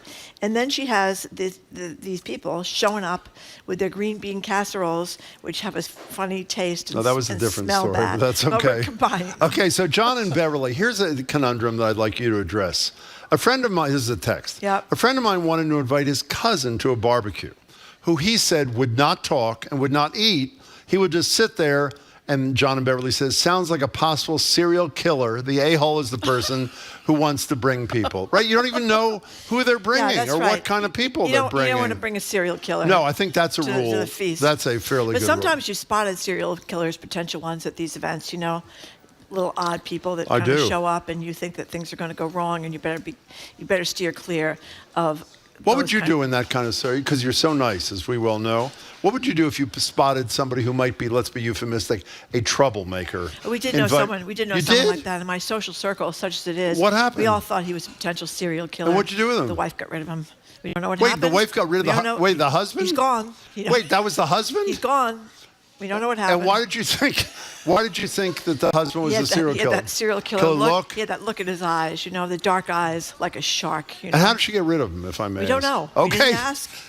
He's gone. Okay, this is all we need to know is he's gone. Okay. Don on the Road says, in my opinion, it's okay only if the guest is bringing faux foie gras. If you weren't listening earlier in the show, we were talking about faux foie gras. Gary in Milford, you're next on Boston Public Radio. We're talking about who is the a-hole. Hello there. Hi, Jim and Marjorie. You know, after Thanksgiving dinner, most people take a Tums, but before Thanksgiving, I think people need to take a chill pill. You know, it should be just a nice, relaxed, easygoing meal. 40 years later, this is going to be a great story about those stale green beans. Let them come in. You know, the husband has go ahead. With the ship. The husband's got to support the wife, even though she's wrong. But I think everybody's the a-hole in this story. Well, you know, Marjorie, you and I, Gary, that's a brilliant call. How much do we love a great story about a horrible moment? Don't we talk about those kinds of things all the time? So that's what Gary's saying. Live through it, endure it, and then talk about it in future years. How about that? Well, again, this is a woman who's got a lot of emotion wrapped up in her serving. She says she doesn't like to eat food from a stranger's kitchen. I mean, I think she's worried about, who knows? She thinks they're going to poison her or something like that. She said she had planned this meal so far in advance. She sent everybody text messages to let them know the timing of the dinner. Well, that makes it even worse. And the menu, and if they have any special dietary needs or requests, that means are they lacto-vegetarian, avo-vegetarian, plain vegetarian, gluten-free, vegan, no nuts, no peanuts, all these things that people have to accommodate now because everybody's got something going on there. We're not talking about so that she either, goes through all of this in a very meticulous way, and then husband allows his mother to upset the apple cart at the last minute. Yeah, it's horrible. And just announces they're going to have a potluck kind of deal. Come on. I know. I'm there. You don't need to convince me, Marjorie. Let's go to Rhode Island, where Mary is on the phone on Boston Public Radio the day before Thanksgiving. Hi, Mary. Hey, guys. Hey, listen, the husband's an a-hole here. Thank you. Absolutely. Very close there. You know, the woman's love language who's hosting is all about cooking and food, and the mother's love language is about including people. Right. So the husband really should be looking at both love languages and saying, how can I bring these two together? Since it is Thanksgiving and it is about bringing people together. Now, I come from the perspective of the woman who's probably cooking and being meticulous. I don't like to eat out of other people's kitchens. But, hey, you can always just put those aside and be like, they're here if you want them, but here's my meal. But, yeah, it's the husband. He should be the happy go-between. That's right. That was love another it. beautifully call. thought out the call. The love actually. language part, I really like that. Jamie's pointing out that there's a theme on this Am I the A-hole on this show. It's always the husband or the man is the A-hole. What do you make of that, Jim? Well, generally it's me, even though I have nothing to do. Generally, most of the texts say, even though I am not involved in the story, we all know that Jim is the A-hole. Why have we not gotten any of those today? In the spirit of Thanksgiving or something? There's so many texts, I haven't had a chance to read them all. Here's an anonymous texter who says, there's only one way that the mother-in-law isn't the a-hole. How bad is the daughter-in-law's food? Just because she takes weeks to prepare it doesn't mean it's good. But you don't That's go an that. excellent I'm sorry. point. No, it's not an excellent point. It might be a Jell-O mold kind of thing. By the way, do you know anybody? And it's anybody. I'm Yes, saying I do. 2024. I do. No, not 2010 or 1980. Who likes a Jell-O mold? 2021. I was at an unnamed person's house. Who? They have one of those Who Jell-O made mold it? things with little. I think it was marshmallows or pieces of fruit in the middle. Oh my God! Who was and it? it kind of shakes around on the dish. You know what I mean? Why aren't you telling me? I'm not going to tell you. Well, the only thing worse than shaking around the dish and the marshmallows is if they cook it like 2 days in advance. There's that thick film across the top of the thing. It's called and you the have to skin. saw through the damn thing to get to the whatever. Yeah, it's Not like to mention the fact, who was the spokesperson for Jell-O when our kids were kids? Bill Cosby. Oh, that's right. Yeah. Remember That's what he right. did? That should have been a sign. Do you believe he's not in jail, by the way, now that I know No, it's he's not a topic he's of the not in day. It's jail. outrageous. Elisa from Somerville says, I think the 4 people who are bringing dishes to that poor woman's Thanksgiving dinner wanted to bring the dishes so she, the hostess, did not have to worry about not having enough food, extra food, for them. Well, Their Alyssa, intention Alyssa, was not to take over the meal. Well, you know what you do, Alyssa? You offer, and when it's rejected, the offer is rejected. You've Rejected. done it. What did I say? You shove it right in there when they didn't want it. It's Okay, very fine. bad. Marjorie is bringing, I don't know if we've mentioned this, roasted carrots. What are you bringing? Can you imagine inviting somebody over to Thanksgiving and you're cooking a huge thing and one of the people who's coming, who I assume all your kids are coming, so a lot of people are coming. The hostess. Roasted carrots is what you, wow, in this that case, is great. requested the carrots. I doubt that. My special carrot recipe. You know why? Because she's worried if you didn't make carrots, you make a green bean casserole. So she said, let's minimize the damage. Okay. Oh. By the way, here I've eaten the carrots. The carrots, I shouldn't mock them totally. They're wonderful. They're actually edible. Roasted vegetables is one of the few things I can make. It took too long to finally get this anonymous text here, but here it is, Jim. Mm-hmm. The a-hole is Jim. Just because. Thank you. Sarah and JP, you're next on Boston Public Radio. Thank you for calling in. Hi. Hi. I'm Hi. a first-time caller. I love your show. Well, we love first-time callers. Hi. This is reminding me of the many years I gave Thanksgiving, and there'd always be someone, extra. And one year, it was the lady friend of my sister's father-in-law. Uh-huh. So, didn't know her at all. She was about 80 and whatever. She was macrobiotic. She brought 4 gigantic dishes of things like meatballs and salad and I don't know what else. And, there really wasn't that much room on the table for all this stuff. Exactly. And, but, what are you going to do? As the hostess, it is your responsibility to be gracious and welcoming and to roll with the punches and to just deal with whatever comes up. I mean, it is a stressful holiday, and it is stressful to give it, but you have got to be a good hostess.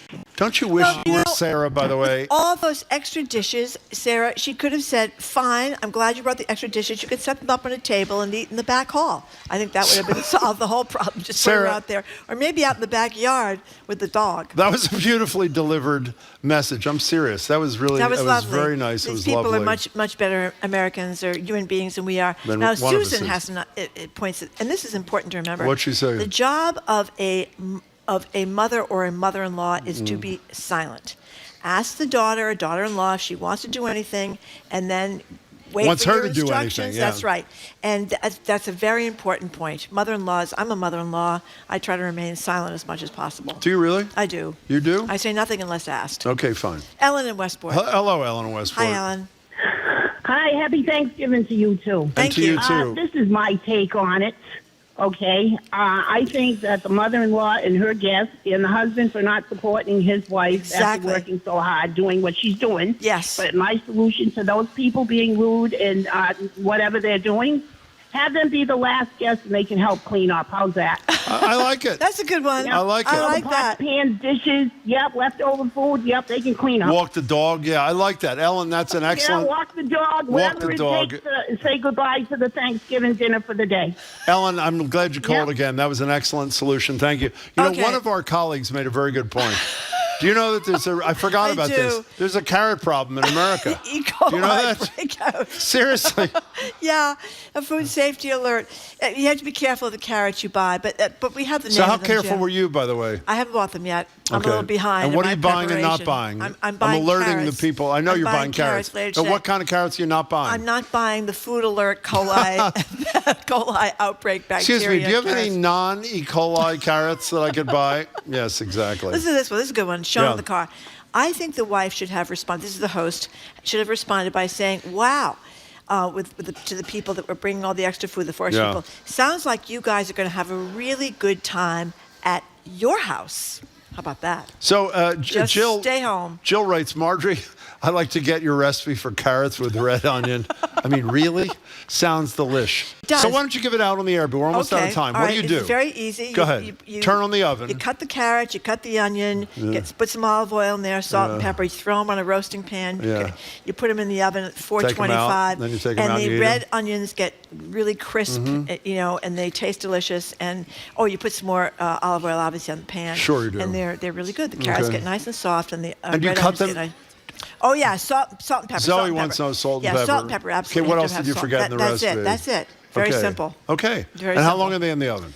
I don't know, about 20 Okay. minutes until they're soft. Okay. Until they're soft. Okay, and I they put little- them on the bottom oven rack because they get the Oh, hottest that's fastest. nice. Okay, fine. Yeah, 425. Okay, we're out. Done. Okay. Because you know who's here? Oh, Jared is the here. king of the roasted carrot in many people's minds. Well, I would have to say that if given the choice between Marjorie's deviled eggs and the E. coli carrots, I would choose the E. coli carrots. Now, by the way, for those who are not long listeners to the Thank you, show, Jared, for that about support. 7 or 8 years ago, we had a contest live on air in the studio where the contest was who could make the best deviled egg. That's right. There were 3 contestants. I was the judge.